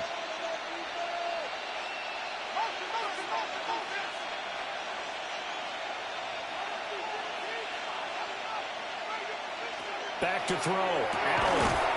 And that falls to the ground, incomplete. A nice job of bodying him up defensively, and now it brings up 3rd down. This a very important drive, and that incompletion leads to a very important 3rd down here if they're going to try and get the football back. Yeah, getting it back, absolutely crucial to their chances to try and win this game. I would expect a lot of pressure here. They can't afford to let them continue to get first downs and eat away at the clock. Throw complete right side to Cooks. The Jaguars going to go ahead and use their first timeout, as they'll get it with just over 90 seconds to go in the ball game.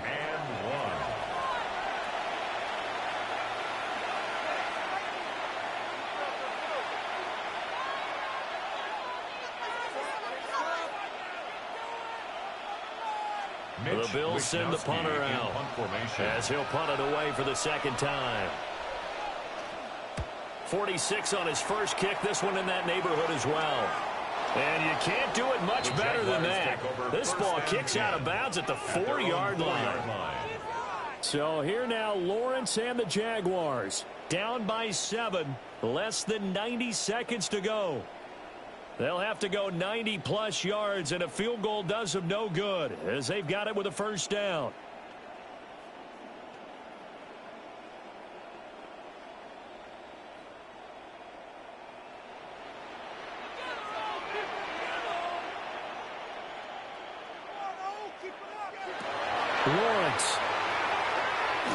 He's going to let it fly.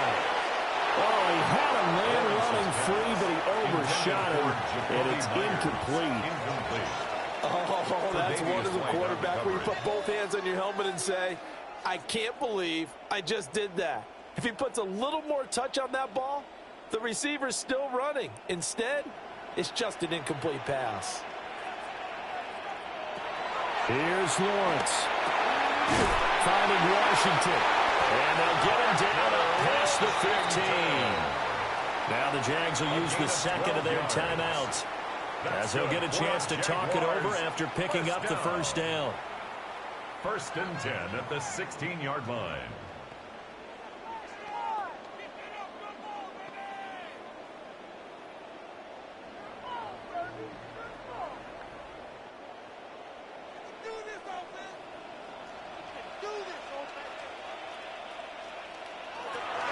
Back to throw. They'll try and set up the screen to ETN. He's had success running the football. This is more or less an extension of that because they drop it off to him on the screen. And I'll bet he's thinking to himself, if I didn't have to slow up a bit here in traffic, I could have really made something out of that one. They come up now on 2nd and 2. He's back to throw. Oh, and that's going to sabotage their comeback plans. It is intercepted. Tre'Davious White for the pick. And they will finally put it into the return, but not until he takes it back all the way inside the 10-yard line.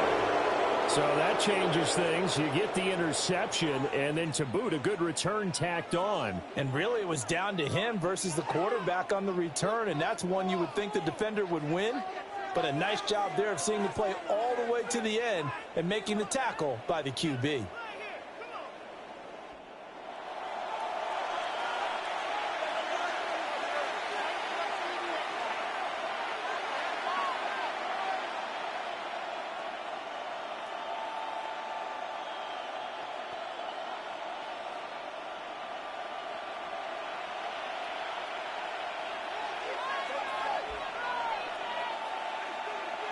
The Bills on their way to victory now as they take the knee.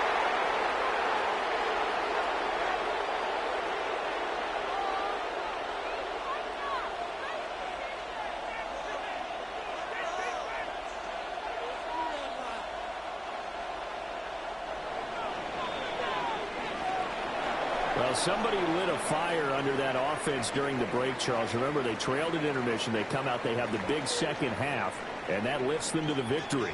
And, Brandon, trailing at halftime, we always talk about teams making adjustments. You know what the best adjustments usually are? It's just executing better. Because the game plan you put in place at the beginning of the week often still holds. You don't have to make wholesale changes. You just have to do it a little bit better, a little cleaner. And they did that in the second half, and that led them to victory. So that'll just about do it for Charles Davis. I'm Brandon Gaudin. You've been watching the NFL on EA Sports. For more, log on to easports.com. From Jacksonville, good night, everybody.